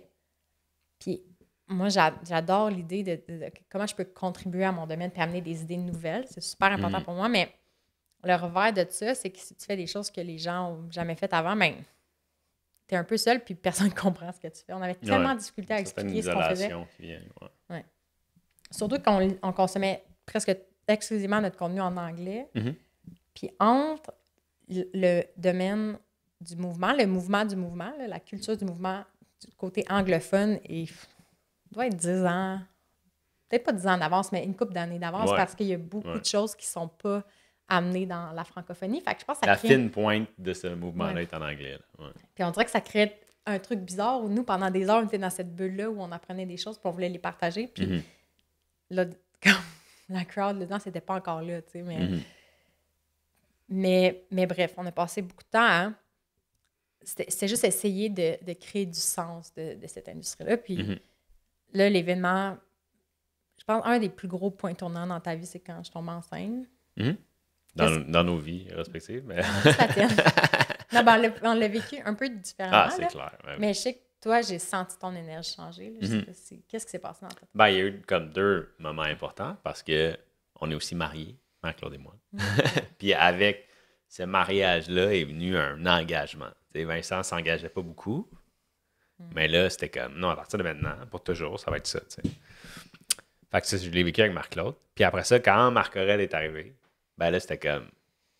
C'est encore plus puissant comme engagement, là, parce que tu peux pas divorcer tes enfants. Puis tu sais, j'assume que je vais jamais divorcer Marc-Claude, mais il y a la possibilité. Un enfant, non. Tu peux pas divorcer tes enfants. Fait que c'était comme un engagement encore plus puissant. Puis il y a eu plein de réflexions avec cet engagement-là, cette nouvelle étape-là dans ma vie. Puis la plus grosse, c'était, OK, ben, j'avais un peu réalisé que, tu sais, avec des enfants, c'est pas tant de leur dire quoi faire ou de s'assurer qu'ils ont tout, tu sais, comme, c'est d'être, nous, quelque chose. Qu'est-ce que je voulais représenter, moi, en tant que parent? Qui je voulais être, moi, en tant que parent? Puis dans toutes nos réflexions autour de l'activité physique, ben, tu sais, je me disais, si je veux que mes enfants soient actifs, si je veux leur offrir une relation saine au mouvement puis à la santé, il faut que j'incarne ça. C'est pas juste de leur dire de faire des choses, c'est que moi, il faut que je le fasse. Puis ils vont voir, puis ils vont peut-être même me poser des questions, comment, tu sais, que l'intérêt vienne d'eux, puis que je devienne plus un modèle de ça, de la santé, tu sais. Puis autant physiquement, mais tu sais, spirituellement, autant, tu sais, dans notre couple, tu sais, tout ça, là, tu sais, quel modèle je veux être pour mon enfant, tu sais. Puis, ouais, ça a brassé la cage, pas mal. Pour toi. Ouais, pour moi, ouais. Puis, ouais, parce qu'on le lisait même au niveau statistique dans les études, tu sais, un adulte assis sur un divan qui regarde son ciel puis qui pointe la porte à un enfant puis qui dit « va jouer dehors », ça va pas régler rien. Non. Rien du tout parce que la problématique est beaucoup plus complexe puis c'est démontré que les adultes actifs ont des enfants actifs qui vont possiblement devenir des adultes actifs puis qui vont... C'est un peu ça, cette idée-là d'héritage, là, puis de léguer autre chose à nos enfants. Puis c'est comme si toi, ça a été à ce moment-là, t'es comme, OK, là, tous mes projets de bien-être. C'est plus juste des projets où à un moment donné, si je le fais là, puis je pense que l'année que j'ai été enceinte... Ben, c'est que tu le fais plus juste pour toi. Tu sais. Il y a comme c'est ça, une transmission qui est faite. Puis ça m'a fait réfléchir, moi, à mon enfance aussi. Puis tu sais, j'adore mes parents, ils m'ont vraiment soutenu tout le temps. Quand je jouais au soccer, je fais plein de sports quand j'étais jeune, ben, ils venaient me porter, puis dans les estrades, ils m'encourageaient à rester à la maison. Mais j'ai pas vu mes parents être actifs. Ou comme... Mais je pense que c'est ça, hein? Cette génération-là, c'était... Après ça, tu deviens adulte, t'es comme, ben, c'est quoi être un adulte? Ben là, veux pas, tu regardes un peu les adultes qu'il y avait autour de toi, tes parents, tes grands-parents, tes oncles, puis là, t'es comme, ben, c'est ça être un adulte. Puis pour moi, ce modèle-là, c'était pas quelqu'un qui était actif, qui avait un effort, ou comme... Fait que ça m'a amené à me dire, OK, ben, tu sais, si je veux briser ce cycle-là, ben, il faut que je l'adresse moi, tu sais. Puis ça va pas garantir que mes enfants vont être actifs ou vont adopter ça, mais ça va être ça le modèle au moins. Tu sais. Ouais. C'est ce que je vais leur léguer. Ouais. C'est ça qui est particulier parce que mes parents ont été... Comme tes parents m'ont soutenu dans toutes les idées qu'on a eues. Là, ma soeur voulait faire du tricot, de la peinture, pour aller aux cours de peinture. Puis ils nous ont toujours soutenus là-dedans. Puis, tu sais, c'est comme... Ce qu'on a vécu comme cheminement, c'est ça qui est spécial, c'est que, tu sais, nous, c'est notre histoire, puis on est attaché à ça, mais en même temps, encore une fois, si je reviens au fait qu'on est vraiment banal, parce que la majorité des gens qui faisaient du sport, mettons, quand ils étaient enfants puis ados, en ce moment, ce qui arrive, c'est que les jeunes décrochent du monde du sport pour différentes raisons, mais souvent, c'est la pression de performance ou juste ton réseau se dit. Hyper-spécialisation, il y a plein de... Puis après ça, ben, tu n'as juste plus rien parce que ta vision du mouvement était ancrée dans de l'activité physique, du sport plus classique, puis tous les mouvements du quotidien, il n'y a plus rien d'autre qui existe parce qu'on ne l'apprend pas ou on ne le voit pas de cette façon-là. T'sais. Moi, ce qui m'avait saisi à ce moment-là, quand je suis tombée enceinte, c'est que j'ai réalisé que là, il y avait une vague de naissances puis de bébés. Tellement de gens sur Facebook annonçaient qu'ils étaient enceintes ou qu'ils venaient d'accoucher, puis présentaient leur nouvelle famille dans le monde, puis au même moment, il y a des gens de notre entourage. Ma grand-mère est décédée après un long déclin d'Alzheimer, puis on voyait, tu sais, les gens vieillir ou avoir des bobos ou des souffrances autour de nous. Puis moi, ce qui m'a frappée, c'est de dire, il y a la prochaine vague de messages Facebook, là, qu'on va voir des annonces, là, c'est hey, mes parents, mon père est décédé, ma mère est décédée. Puis le focus des réunions familiales, ça va être pour aller à des funérailles. Puis, moi qui me projette, tu sais, toi, tu es dans le moment présent, tu es comme, OK, qu'est-ce que je peux incarner dès maintenant pour mon enfant? Bien, moi, j'essayais de voir sa trajectoire de vie. Puis de dire, ben en ce moment, ben je pensais même pas à ma trajectoire, tu sais, de dire, OK, moi aussi, si je change pas de style de vie, genre, je vais peut-être vivre un long déclin. On dirait que c'était beaucoup focusé sur mon enfant. Tu sais, comme je voyais ce qui était arrivé à ma grand-mère, puis ce qui attend peut-être mes parents aussi, comme ce qui va arriver à mon enfant dans une couple de décennies si les choses ne sont pas adressées. Ouais. Puis j'en parle dans l'épisode solo, mais il y a des maladies chroniques associées à la vieillesse qui sont maintenant présentes chez les enfants. Fait que la perspective d'avenir sur leur espérance de vie et leur qualité de vie en fin de vie, c'est pas super rose en ce moment. Dans le sens que, ouais, c'est ça. L'espérance de vie augmente légèrement, mais l'espérance de santé est un peu en déclin, diminue. Oui, c'est ça. L'humain, en ce moment, on a 9 à 15 années de mauvaise santé avant de décéder, tu sais. Puis moi, ça m'avait assez marqué. Mais aussi le fait que, encore une fois, du côté anglophone, les maladies chroniques c'est pas les mêmes mots qui sont utilisés pour les décrire. En français, maladie chronique, il y a quelque chose qui amène un peu d'impuissance parce que c'est comme si la maladie est tout le temps là. Puis en anglais, souvent, ils vont plus utiliser les termes maladie de style de vie, lifestyle diseases, ou maladie prévenable, fait preventable diseases.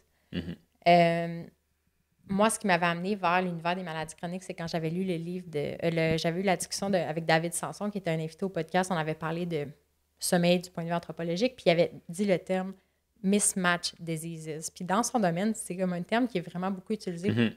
C'est les maladies de discordance évolutive. Le fait que l'humain d'aujourd'hui n'a pas le style de vie qui répond à ses besoins biologiques fondamentaux, de nature, de connexion humaine et tout. Parce qu'on a eu à peu près la même biologie pendant des milliers, voire des centaines de milliers d'années. Millions, oui, c'est ça. Depuis vraiment longtemps, puis là, le style de vie a complètement changé en l'espace de comme 200 ans. Ouais. Puis on s'en rend plus compte parce que c'est la culture qu'on connaît, puis bref. Fait que, tu sais, j'en parle dans l'épisode solo, comment j'étais un peu tourmentée parce que d'un côté, on faisait des recherches, puis on écoutait comme plein de médecins, puis de chercheurs, puis de gens qui disaient que les maladies qu'on pense qui sont inévitables ou qui sont purement génétiques ou dues au hasard, on peut changer les choses juste dans le vocabulaire, tu sais. Fait que maintenant, nous, je pense qu'un des termes qu'on va utiliser, c'est les maladies de civilisation ou les maladies de style de vie, tu sais. Puis c'est ça, fait que ça l'a comme ravivé, mais rendu hyper concret mon besoin de m'engager par notre compagnie à créer un univers différent puis à proposer des solutions pertinentes. Puis vu que j'étais enceinte puis que notre approche était de documenter au fur et à mesure, bien là, au lieu de parler juste de l'enfance, parce qu'avec Renard, c'est ça, on parlait beaucoup de l'enfance, le jeu libre, parce que c'est l'enfance qu'on avait connue à Laval, puis on voulait protéger ça. Puis aussi la vie comme adulte en mouvement. Fait que, on faisait des trucs sur le bureau dynamique, comment dormir au sol, squatter. Transport de charge. Toutes sortes de sujets. Puis là, à partir du moment où je suis devenue enceinte, bien ça, c'est devenu des sujets qui sont embarqués dans notre univers de possibilités. Fait que, comment l'activité physique quand enceinte, le mouvement pendant l'enfantement, l'accouchement, les premiers moments avec le bébé, le pot à pot, le portage, tout ça, ça a comme complété notre vision qui est comme, maintenant je l'appelle le continuum du mouvement. Fait que, comment un humain, c'est quoi les expériences attendues d'un humain de la conception jusqu'à l'enfance. Jusqu'à la mort, en fait.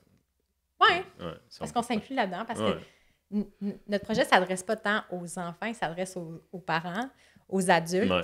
Mais on partage qui veulent beaucoup. Créer autre chose pour leur famille. Tu sais. Oui. Puis on partage beaucoup ce qu'on fait là. Puis là, ce qu'on fait là, on est avec un enfant de 18 mois. Fait que, ça teinte beaucoup les choses. Fait qu'on s'est dit, ben, nous, on doit aussi, par Vivace, par notre compagnie, ben, incarner le changement pour notre enfant, mais aussi dans nos communications. De ne pas juste partager des modèles théoriques, puis de dire voici ce que vous devriez faire, mais de dire en ce moment, on ne les a pas toutes les réponses. On va juste tester des affaires, puis s'entraider, puis le partager en cours de route, puis au fur et à mesure, les choses vont se clarifier. Puis on dirait que la présence de Marc Aurèle dans notre vie aussi nous a amené à se réengager aussi envers notre projet d'entreprise. Puis au printemps, ça va bientôt faire 1 an, on a senti qu'il fallait réinventer. Une renaissance. Une renaissance. Puis Renard est devenu Vivace. Exact, on est retourné à ça a été comme, finalement, comment dire, l'unisson. L'union. L'union de Marc-Claude et Vincent. Puis c'est là que, pour ceux qui nous suivent sur Instagram, ou, tu sais, on dirait que on a créé notre style. Parce que c'était pas juste quelque chose qu'on regarde autour de nous, puis on va faire à peu près ça. On dirait que ça a comme... c'est né un peu. Puis, en tout cas, ouais. Puis là, tout le long, on rit beaucoup, puis j'étais assez léger, puis je veux dire, c'est pas représentatif de certains moments creux puis vraiment difficiles qu'on a vécu. Fait que, genre, je pense que je vais en parler un petit peu. Une fois qu'on s'est engagé, puis qu'on s'est mis plus à s'exposer, puis à être plus nous-mêmes, ben c'est aussi à ce moment-là qu'on a aussi le plus de rétroaction positive, mais aussi négative ou de résistance ou sous plein de formes. Puis ces premiers moments-là, les premiers mois de l'existence de Vivace, puis comme parents, où on était aussi des nouveaux parents, c'était vraiment difficile. Je sais pas si toi, il y a des moments qui t'ont le plus marqué, tu sais, d'un commentaire ou de certains 5 situations qui sont arrivées puis que ça t'a chamboulé ou tu t'es remis en question. Ouais, tu sais, je pense que, comme tu le disais tantôt, ce qui est arrivé, c'est que nous, Marc-Aurèle s'en venait, t'en as un enfant, on commençait à réfléchir à toutes ces choses-là, mais il y a aussi plein de gens autour de nous qui étaient dans cette étape-là. Puis le fait que nous, on avait comme un plan de match, tu sais, on voulait faire l'hygiène naturelle infantile, on voulait pas de poussette, on voulait faire du portage, toutes ces choses-là, ben on le faisait parce qu'on tenait, pour des raisons qui nous semblaient justes, mais que on a commencé à détonner beaucoup. Puis, veux pas, quand tu te mets à nager un peu à contre-courant, tu sais, quand tu fais pas juste suivre toutes les pratiques que tout le monde fait, ben les gens te posent des questions, tu sais, par curiosité, puis tu sais, c'est normal, là, regarde, pourquoi tu fais ça, ou comme... En fait, il y a plein de réactions, puis il y en a qui vont être sur la défensive aussi, par rapport à... Même sur l'attaque, ou... Mais, ouais, tu sais, ben c'est ça. Fait que ça a été difficile à ce moment-là, parce qu'il fallait comme... On détonnait. Je pense que c'est dans notre culture, peut-être au Québec, ou tu sais, je sais pas trop, mais on dirait qu'on n'aime pas tant détonner. On n'aime pas tant le contre-courant. Ça prend, je pense, des personnalités quand même fortes pour continuer. Mais c'est on détonnait, oui. Oui, on détonnait, puis moi, j'aimais pas du tout être dans cette position-là. Parce que ma vision, tu sais, on était vraiment dans une bulle, puis après avoir passé des heures à rechercher des choses, puis à vouloir tester des choses comme la vie sans couche avec, sincèrement, énormément d'enthousiasme. Ben oui. C'était bizarre pour moi comme de sortir de cette bulle-là, puis que les gens comme étaient pas nécessairement curieux de dire « Ah ouais, parle-moi en plus », mais que, tu sais, ils étaient soit froids ou résistants envers l'idée. On dirait que moi, ça me shaké parce que je me disais « Hein? OK, ça fait pas de sens pour tout le monde, genre. » Puis ça ramenait toutes mes insécurités de parler des saines habitudes de vie puis de dire, ben on peut changer les choses. Puis là, j'ai réalisé que l'idée du changement pouvait déstabiliser les gens. Parce que, puis pour plein de raisons, tu sais. Puis, c'est ça. Fait qu'on a eu un large spectre de réactions. À la source, il y a des personnes qui vont dire qu'il y en a pas de problème. Tu sais, il n'y en a pas de problème avec tel aspect. Fait que ça vaut même pas la peine d'essayer quoi que ce soit d'autre. Je pense qu'il y a des personnes qui vont dire « Ah, ouais, il y a peut-être une problématique, puis c'est peut-être possible de changer, mais c'est pas possible pour... » Dans mon contexte à moi. Puis moi, quand j'entendais les objections des gens, tu sais, des trucs des fois comme anodins, là, mais on dirait que ça s'accumulait. Puis pour moi qui étais anxieuse, ça nourrissait mes propres doutes. Mais tu sais, des choses comme « Ah, vous comprenez rien, vous allez voir quand vous allez avoir 2 enfants. » Tu sais, mettons, faire du portage. « Ah oui, vous pouvez, là, mais là, quand vous allez les avoir, ça sera plus possible. » Ou vous allez voir quand votre enfant va peser 30 livres, ça va être trop lourd.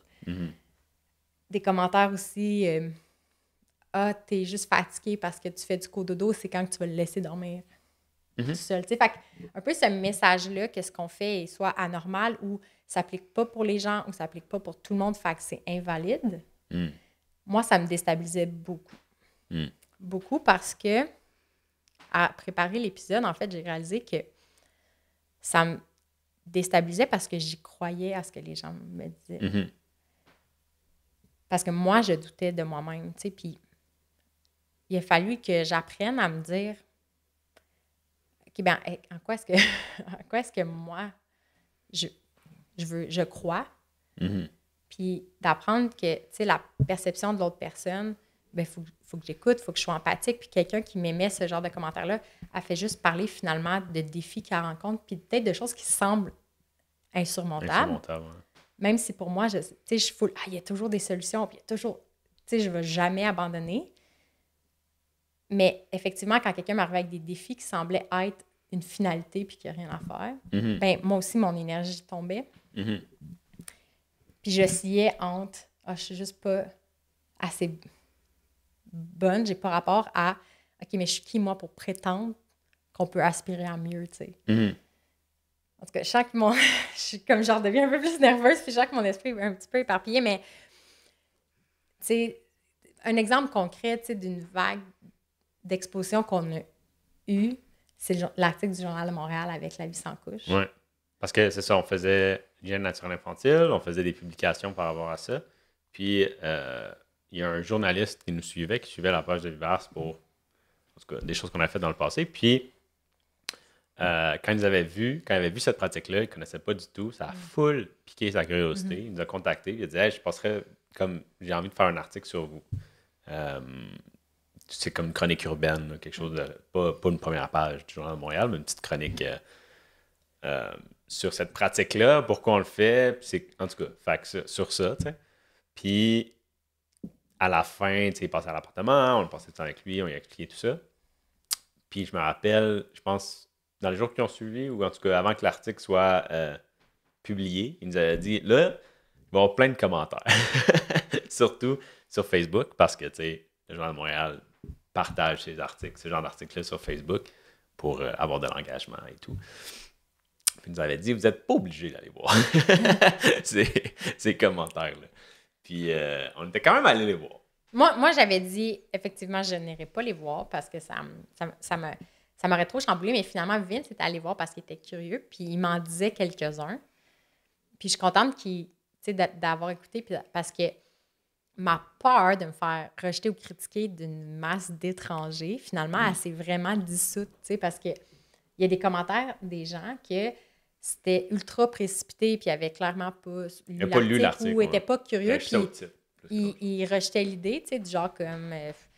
puis on avait fait un palmarès dans nos stories de celles qui nous avaient fait le plus rire, puis sincèrement, moi, ça me vraiment beaucoup aidé à gagner en confiance, de dire « Ah, mais tu sais quoi, finalement... » L'opinion de quelqu'un que j'ai jamais rencontré, qui interprète une de mes actions dans son univers sans être curieux ou d'en apprendre davantage, ben ça change rien à ma vie. Non. Puis je pense que, tu sais, l'article est arrivé à un moment, Marc-Ève était quand même plus vieux, là. Puis ça avait comme fonctionné en grande partie, la chaîne de bas 100% sans couche 100% du temps, mais comme c'était déjà majeur. Comment ça allait bien. Comment ça allait bien. Fait qu'on avait un niveau de confiance, là. Tu sais, quand tu te dis, je vais essayer ça. Ouais, c'est normal. Je vais essayer de faire cette affaire-là que personne d'autre a fait autour de moi. Ben, c'est sûr que tu doutes. Tu sais, parce que si personne d'autre l'a fait autour de toi, tu as peut-être entendu parler de gens qui ont réussi ou whatever. Mais tu sais, c'est normal que quelqu'un qui émette des doutes, là, ça fait mal parce que toi aussi, tu sais, profondément, tu doutes un peu. Tu l'as jamais fait. Mais là, à ce moment-là, on avait comme... Moi, je considère qu'on avait réussi. En grande partie. Fait qu'on dirait que les gens qui doutaient ou qui étaient plus sur la défensive, ou même qu'il y en a qui confrontaient, ben tu sais, ça me faisait rien parce qu'on l'avait fait. On l'avait fait, puis on voyait comment ça amenait plein de bienfaits. On n'essayait pas de prouver que c'était possible. C'est comme, hey, on a fait ça, tu sais. Ça a fonctionné, puis on l'a fait pour ces raisons-là. Fait que la critique était comme... En tout cas... Ben, puis... Tu sais, nous, on savait les bienfaits. Fait que, tu sais, ce qui venait me chercher un peu plus, c'est quand les gens avaient l'air de sous-entendre que c'était mauvais pour l'enfant.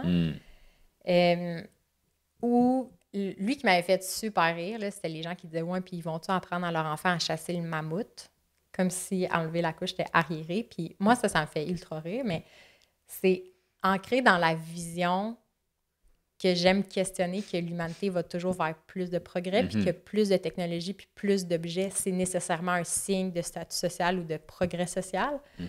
Nous, on essayait complètement de flipper la patente avec Viverse, au lieu de se dire, puis même au niveau des bienfaits de la chenille, ou de cette attitude-là de prouve-moi par un article scientifique que c'est sans aucun risque avant que je considère changer mon action. Pour moi, ça ne marche pas, ce modèle-là, parce que, premièrement, la recherche, des fois, elle n'est même pas capable d'avoir... Il y a des domaines qu'elle étudie même pas. Le sans-couche n'est pas étudié en ce moment parce que personne ne va payer pour ça. Là, ça va peut-être venir, là, mais il faut quelqu'un pour financer les recherches. Retirer des technologies, c'est rarement financé. C'est rarement financé.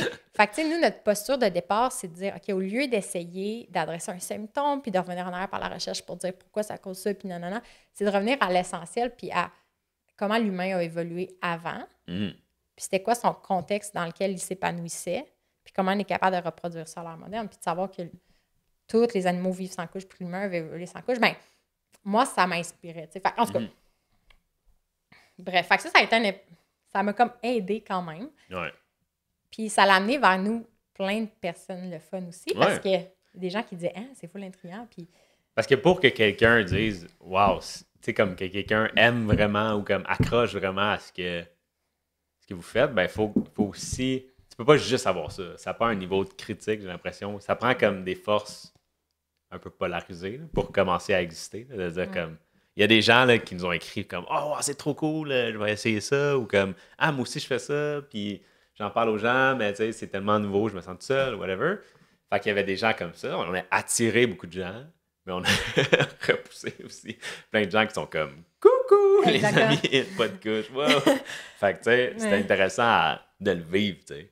Puis on a survécu. Il y a plein de gens qui ont fait genre « Ouais, c'est pas pour moi. » Mais il y a plein de gens qui ont fait « Wow, c'est vraiment pour moi. » En tout cas. Oui, tu sais, à cette époque-là, là, dans ces mois-là où on parlait de toutes sortes d'affaires aussi, le portage, en tout cas, tu sais, on s'est fait décrire comme des gens flyés, comme des gens intenses, comme... Puis, sur le coup, moi, je voulais pas cette étiquette-là, parce que je me disais... Je suis pas weird.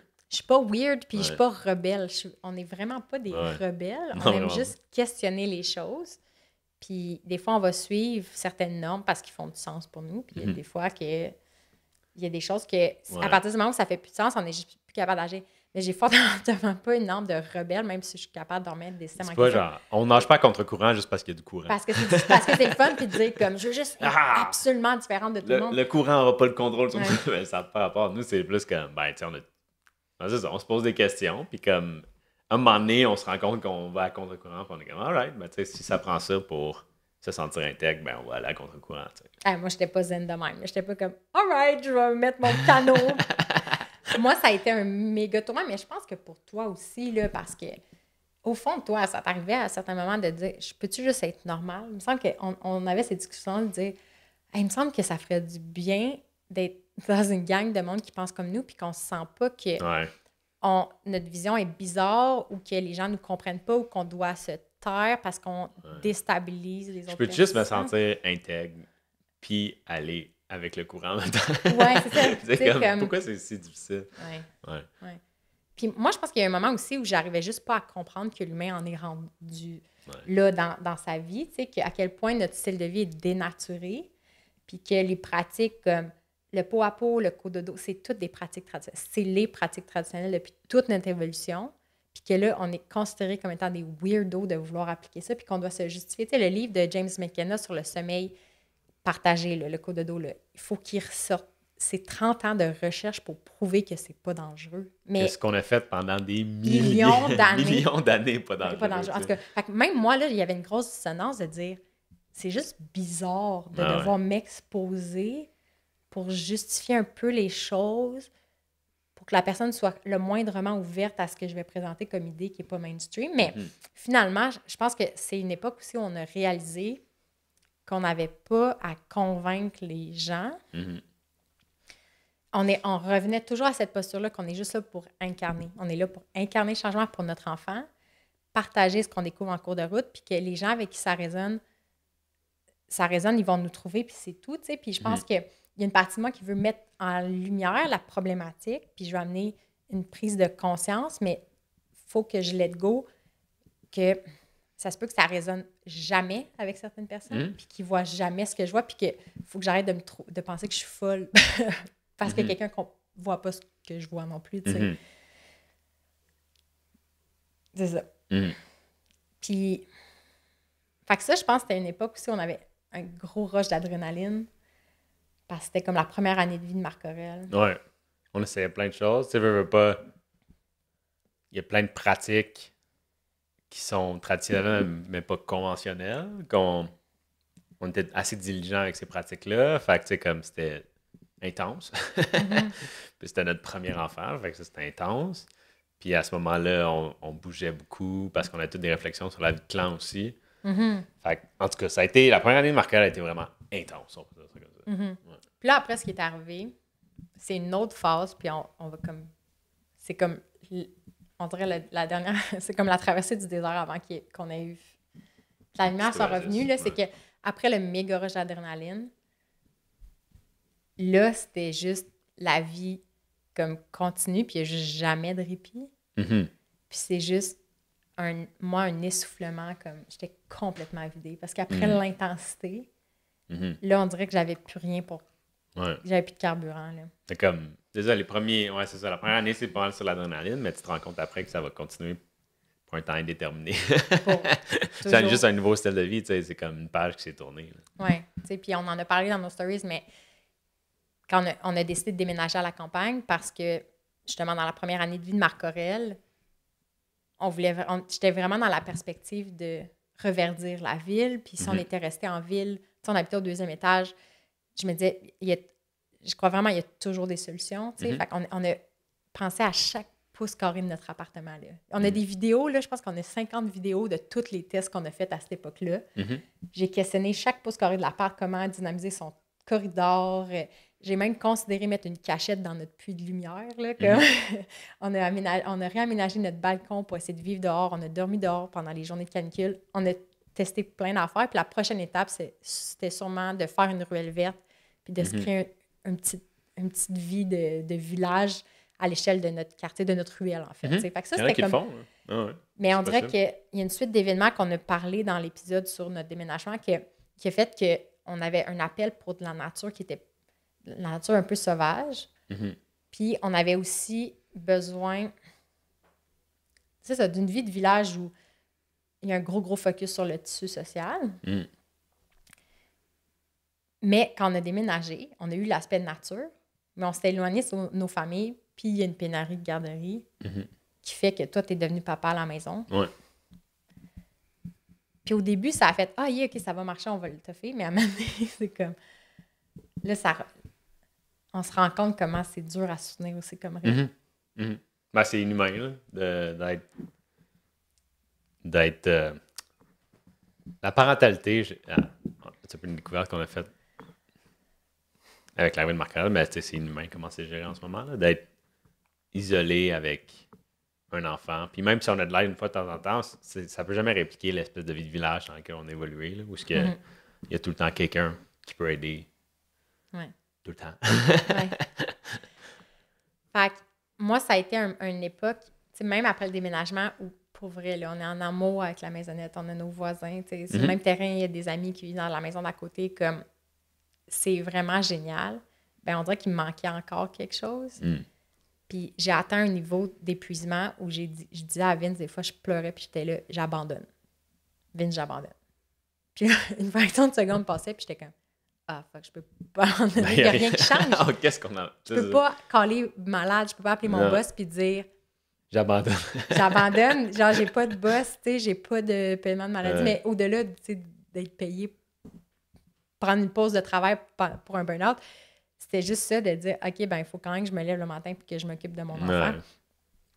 Puis, comme à y repenser, tu sais, je réalise aussi comment, avant toute ma vie, c'était comme un long filon gris. Puis, on dirait que dans les derniers mois, ce que je ressentais, c'était énormément de colère. Je sais pas, j'étais ultra réactive puis à cran. Puis je pense que c'est une réaction de mon système nerveux, mais je pense aussi que c'est parce que j'étais sur le point de guérir des choses. T'sais, on dirait que ça revenait tout à la surface. Oui, tout revenait à la surface. Je sais pas, toi, qu'est-ce que tu sens qui a émergé des derniers mois que tu essayais d'étouffer ou que... Je sais pas, y a-t-il des choses que tu essaies de tasser que là, tu l'avais en pleine face puis... Ben, je pense que, tu sais, j'ai toujours apprécié, je sais pas, pouvoir passer du temps tout seul, faire mes petites affaires. Puis là, c'était comme plus possible. Fait que c'était c'était exigeant. Tu sais, de comme jamais avoir de temps pour moi. Tu sais, il y avait tout le temps Marc Aurèle. Comme même, il dormait, mais tu sais, quand il dormait, j'essayais de faire des choses pour Vivace, puis comme je travaillais, tu sais. Fait que cette espèce de... C'était tout... Un peu comme toi, mais tu sais, c'était tout le temps... C'était tout le temps là, tu sais. Puis j'avais pas de moment pour moi. Ça, j'ai trouvé ça tough. Mais en même temps, j'ai aussi réalisé que dans ma vie, j'ai pris beaucoup de moments pour moi. Tu sais, des fois, on se regarde, puis comme... On est genre, wow, qu'est-ce qu'on a fait dans notre vingtaine? Tu sais? Maintenant qu'on a un enfant, que chaque minute est importante, ben comme, on dirait qu'on se dit, wow, j'ai tellement perdu de temps. Fait que là, j'ai essayé d'inverser ça dans ma tête. Puis, tu sais, je me dis, ben, ces moments-là avec Marc Aurèle, ben, je les aurais pas, là, comme. Ils sont uniques, tu sais. Je les revivrai pas, là. Fait que, tu sais, ils sont importants, puis ils sont nécessaires. Puis, tu sais, je vais les vivre, tu sais. Puis, à d'autres moments dans ma vie, je vais avoir plus de moments pour moi. Mais, tu sais, je me rappelle, ça, c'était challengeant, tu sais, OK, je passe 10 heures avec Marc Aurèle, puis là, je me couche, puis là, on fait du coup de dos, puis là, je me réveille le lendemain, puis, tu sais, ça compte. Tu sais, c'est le cycle permanent de... Je vais peut-être avoir un moment pour moi à un moment donné. Puis, tu sais, veux pas, moi, avant Marc Aurèle, ben, tu sais, je m'entraînais comme chaque jour, puis j'étais vraiment en shape. Puis ça a pris le bord un peu quand Marc Aurèle est arrivé, parce que ça a amené un chaos, l'arrivée de comme, il y a quelqu'un qui peut interrompre ce que je fais n'importe quand. Que là, c'était difficile de garder un programme où je fais, tu sais, j'étais pas des gros workouts, là, je prenais une demi-heure par jour puis je bougeais, là, mais tu sais, je me rappelle que ça a clashé. Puis j'essaye encore à ce jour de résoudre ça dans ma vie, là, parce que c'est quelque chose que j'aimais faire, fait que, tu sais, j'aimerais ça le ramener. Mais, ouais, c'est ça. Ce paradoxe-là de dire, je veux la meilleure santé possible pour mon enfant. C'est ça, puis paradoxalement, nous, notre santé, on sentait qu'elle s'était détériorée. Mais en même temps, si j'étire, tu sais... Ouais, si je tire trop l'élastique, ben là, je vais pas incarner ce que je veux léguer à mon enfant. Tu sais, comme il y a une espèce de danse, là. Ouais, ben pour moi, c'était même plus une possibilité d'aller m'entraîner au gym. Tu sais, puis on n'est pas dans ce paradigme-là de dire comme, OK, je suis complètement vidée, mais faut juste que j'aille faire du sport. Tu sais, comme on sentait qu'il fallait reconfigurer plusieurs choses dans notre vie. Mais si on étire comme la perspective temporelle, tu sais, j'avais l'impression que ma santé était pire, mais finalement, maintenant qu'on sort du mode survie, parce que Marc Aurèle dort un peu mieux, parce que on s'est engagé dans un nouveau projet, puis on dirait soudainement, la vie nous envoie plein de trucs, puis on va avoir une garderie, ben on dirait que ça apaise mon système nerveux, puis on sent qu'on va avoir du répit. On sort du mode survie, puis là, je regarde en arrière, puis je me dis, hey, maintenant, là, grâce à toute cette traversée-là, je me sens plus en santé, je pense, spirituelle que jamais, parce que Marc Aurèle a juste comme tout soulevé la crap que j'avais en dedans de moi, l'a mis dans ma face, puis il a fallu que je fasse le ménage, puis que je choisisse délibérément autre chose, parce que je me disais, je peux pas vivre comme ça plus longtemps, tu sais. Fait que ça a été... ça a comme amené une santé spirituelle plus solide. Mais ça a été une pause pour la santé. Ben, comme une pause. On a continué quand même. De faire plein de choses, tu sais. On a continué de faire plein de choses avec Vivace, puis on est encore beaucoup dans le mouvement. Mais, ouais, c'est ça. Ouais, quand je vivais ça, on dirait autant j'étais désemparée, mais ça me faisait repenser à d'autres histoires de d'autres personnes que j'avais entendues. Puis je me disais, OK, il y a un cheminement. Tu sais, je suis sur un cheminement, puis j'approche de la guérison. Puis, tu sais, il y a un exemple qui m'était venu en tête, c'était Eckhart Tolle, quand il racontait qu'il y avait des pensées suicidaires, puis qu'il s'était dit la phrase, je peux plus vivre avec moi-même plus longtemps que ça, tu sais. Puis il a comme réalisé que c'est comme s'il y avait deux personnes, comme s'il y avait une autre personne, puis il a réalisé que il y avait lui, tu sais, son âme, mais il y avait aussi son ego, puis qu'il juge que cette soirée-là, c'est son ego qui s'est dissolu, puis qu'il a retrouvé qui il était vraiment. Puis moi, c'était un peu ça, les mots qui me venaient à l'esprit, c'est je peux plus vivre avec cette personne-là à l'intérieur de moi, qui fait juste dire du négatif, tu sais. Puis l'autre histoire qui m'avait full inspirée, c'est un conte autochtone que j'avais lu quand j'étais enfant, là. Fait que je l'ai, puis j'ai pas réussi à le trouver, mais c'était soit fin primaire ou secondaire. Puis c'est un conte autochtone où c'était une jeune fille qui devait trouver un époux, puis par un concours de circonstances, là, je ne me rappelle plus trop de l'enchaînement d'événements, mais elle s'était retrouvée dans le fond d'un lac. Puis ça décrivait la scène qu'elle se faisait manger par des petits poissons, puis qu'il restait juste son squelette à la fin.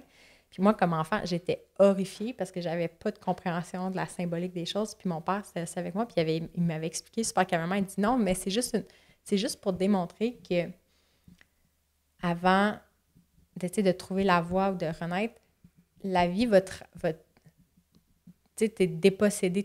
La vie va enlever tout ce qui est superflu. Toutes les couches superflues. Les couches superflues. Puis ça va revenir à ton essence. Puis là, sur le coup, j'avais fait, ouais, c'est un peu weird de l'expliquer de même à un enfant, mais de raconter un conte de à un enfant, mais ça m'était toujours resté en tête. Puis on dirait que c'est ça que la vie me fait vivre d'une certaine façon. Puis, ouais, c'est ça. Fait que... T'es fait manger par des petits poissons. Exact. J'étais un petit squelette. Mais... Puis ce qui est particulier, c'est que, ben, encore une fois, l'arrivée de l'histoire dans notre vie, comment c'est aussi entendre les récits de d'autres parents, comment ça m'a fait réaliser que de mettre en lumière certaines choses, c'est le premier pas pour guérir. Puis à partir du moment où j'ai commencé à écouter l'histoire des autres, puis aussi à préparer mon propre récit pour l'épisode solo, je pense que toi, tu as senti un shift énergétique. Comment j'étais dans le quotidien. Ben, je pense que, tu sais, il y avait un niveau de censure qui était associé à ce passé-là où c'était peut-être refoulé un peu, mais tu sais, de carrément le dire, puis même de l'écrire, parce qu'il y a eu du travail avant l'épisode, ben comme, on dirait que ça a full allégé Marie-Claude, là, puis son énergie a vraiment flippé rapidement. Parce qu'à ce moment-là, je disais souvent comme hey, j'ai l'impression que nos énergies travaillent en parallèle, puis j'ai l'impression que tu es désengagé, puis ça me fait rappeler que toi, c'est quelque chose que tu vois comme étant ton défi. Là. C'est que tu étais définitivement dévouée à Marc Aurèle, puis tu m'aidais de plein de façons pour m'aider dans ma vie personnelle. Puis là, j'avais l'impression que par rapport à Vivas, il y avait un certain désengagement, puis qu'on était revenu à cette dynamique-là où j'avais l'impression que c'était comme plus mon projet, puis que tu me soutenais, mais que c'était pas... Tu n'avais pas un sentiment d'appartenance. Non. Ben, tu sais, comme... Puis... Ça a toujours été un peu comme... J'ai eu une enfance très solitaire, puis je me suis rendu compte que quand ça n'est plus le fun d'être avec des gens, ben ça me dérangeait pas d'être tout seul. Fait je partais, je faisais mes affaires. Fait je me rends compte que ce réflexe-là existe encore en moi. Tu sais, comme quand ça devient plus le fun, ben, je me dis, OK, je vais aller faire d'autres choses. Mais c'est encore un struggle que j'ai à ce jour. Là, comme, ben non, l'engagement vient avec le... C'est pas le fun, mais il faut passer à travers. Il faut get it done pour quelque chose de plus grand. Fait c'est intéressant parce que t'es pas du tout dans la confrontation. Non, vraiment pas. Ben, moi, j'ai grandi dans une garderie en milieu familial. Ma mère avait ça. Puis il y a des anecdotes des fois de comme mes amis qui voulaient jouer à quelque chose, puis qui insistaient. Puis moi qui étais comme, ça me tente pas, puis j'allais jouer à d'autres choses. Puis ça faisait de la peine à mes amis des fois. Parce qu'ils étaient comme, mais là, Vincent, il est juste parti faire ses affaires, puis il m'ignore. J'étais comme, ça te tente de faire ça, moi ça me tente pas, ben tu sais, on va juste chacun. Mais tu sais, il y a des gens qui crave plus le fait d'être en équipe tout le temps. Là. Moi, tu sais, comme c'était pas tant ça. Mais quand j'ai du fun à faire quelque chose, puis il y a d'autres gens, j'ai du fun, tu sais. Mais quand ça devient moins le fun, j'ai tendance à me replier, puis à juste aller faire d'autres choses. Puis ça a été ça mon parcours longtemps, tu sais. L'engagement, le mariage, l'engagement, Marc Aurèle, l'engagement, ça va être fun ta vie. Ben là, c'est lourd, c'est pesant. Mais tu sais, c'est une façon pour moi d'adresser ou de devenir meilleur pour m'engager, en fait. Tout en restant capable d'être dans le moment présent et de let go beaucoup, là. Tu sais, comme... Ben, je pense qu'une de tes grosses réalisations de ton côté, c'est que la liberté se retrouve aussi dans l'engagement. Tu sais, dans le sens où l'absence de cadre puis le chaos total ne peut pas mener à l'épanouissement. Non, ben tu sais, comme... On a tendance à voir le fait de ne pas s'engager comme quelque chose de libérateur, parce que là, tu es comme dans un monde de potentiel, mais tu sais, il y en a trop de potentiel dans la vie.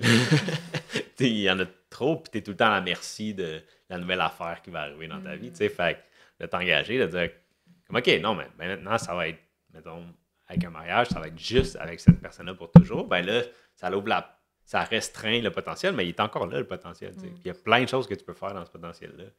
Mais t'es plus juste à la merci de chaque nouvelle personne qui arrive dans ta vie. De dire comme, ah ben là, je suis en couple, mais là, cette personne-là, je pourrais être en couple aussi avec cette personne. Tu sais, comme c'est con, mais en réduisant les possibilités, en t'engageant, ben là, ça te libère. Tu sais. Parce que tout ton focus et ton énergie peut être mis sur une chose, puis cette chose-là va grandir. Exact. Même chose que, ben là, si je me commette à une personne avec un mariage, puis à un projet avec Vivace, ben là, comme, si je rencontre des nouvelles personnes, ben, ils rentrent dans ça, tu sais, puis là, comme, toi, t'intéresser à la personne, puis là, OK, ben, elle a ces skills-là, puis là, t'es comme, ah, ben, tu sais, est-ce que ça pourrait nous aider dans le projet? Est-ce qu'on pourrait l'aider dans son projet? Tu sais, on dirait que, au lieu de se dire, ah, ben, je pourrais être en couple avec cette personne-là, puis je pourrais, comme, embarquer 100% sur son projet à elle, puis comme, on dirait que là, non, c'est comme, on essaye d'harmoniser plus les choses qu'on fait. En tout cas, ouais.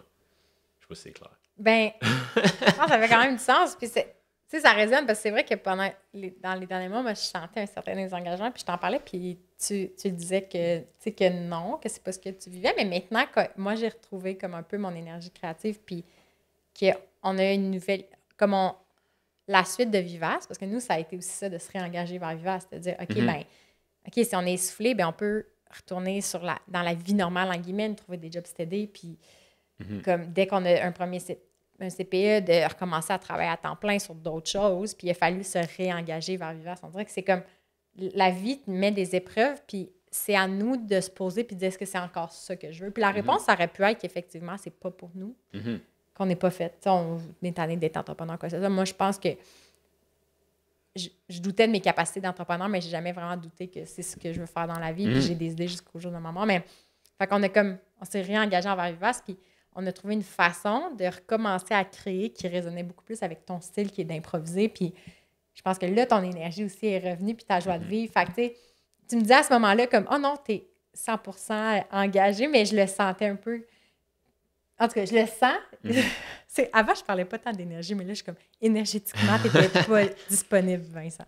Mais bref, tu sais, genre, je pense que c'est ça. Je pense que là, on arrive dans une phase où on veut parler des problématiques puis de ce qui est difficile. Puis qu'on réalise que c'est pas, ça veut pas dire qu'on est pessimiste, ou ça veut pas dire que c'est lourd, puis que c'est dramatique, puis qu'on est fou, puis que, en réalité, c'est juste l'important, c'est juste d'avoir conscience de c'est quoi le problème. Puis c'est ça, après, qui nous inspire à agir, puis qui fait qu'on développe des solutions concrètes. Oui, parce que la solution n'est pas puissante s'il n'y a pas de problème.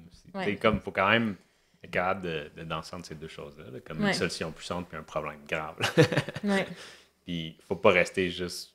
Si on est juste dans le problème, ça devient lourd. Si on est juste dans la solution, les gens... Ça semble pas prioritaire ou ça semble superflu parce qu'il n'y a pas de problème. C'est juste des choses que tu peux faire différemment. Fait, on essaye encore de jongler avec ces deux choses-là. Fait que c'est ça. Fait que bref, on avait envie de vous dire pour terminer qu'on est toujours aussi dévoués à Vivace. On s'engage à vous.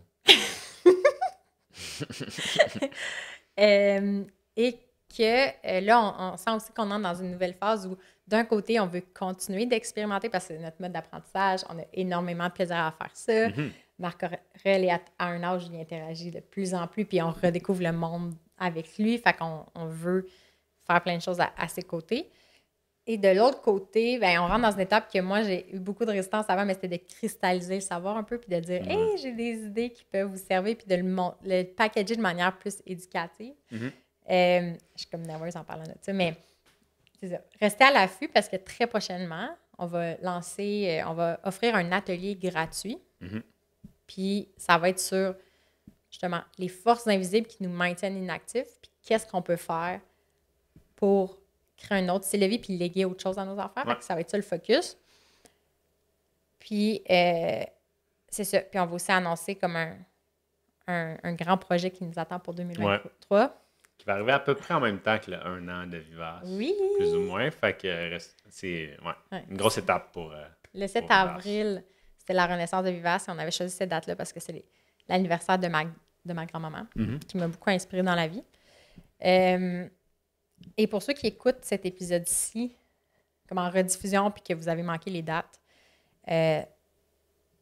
on va mettre l'atelier en format enregistré sur notre site web où il va y avoir une page pour que vous puissiez laisser votre nom. pour être avisé quand il va en avoir un autre. Ouais. Donc, ça va être dans la description de l'épisode. Ouais. On s'assurer de le mettre là. Ouais. Que vous l'écoutiez sur YouTube ou sur une application de podcast ou sur le site web, ou en tout cas, ça va être dans la description. Dans la description. Puis, en tout temps, vous pouvez nous suivre sur Instagram. On est super actifs en stories presque tous les jours. Un peu Facebook. Et l'infolettre, chaque semaine, le courrier du vendredi. Chaque vendredi, on envoie 3 actions qui mènent à 3 idées qui mènent à 3 actions. Parler de design actif. Dans le lifestyle du design actif à la maison. Fait que inscrivez-vous, puis vous allez être au courant de toutes ces choses-là. À bientôt. À bientôt.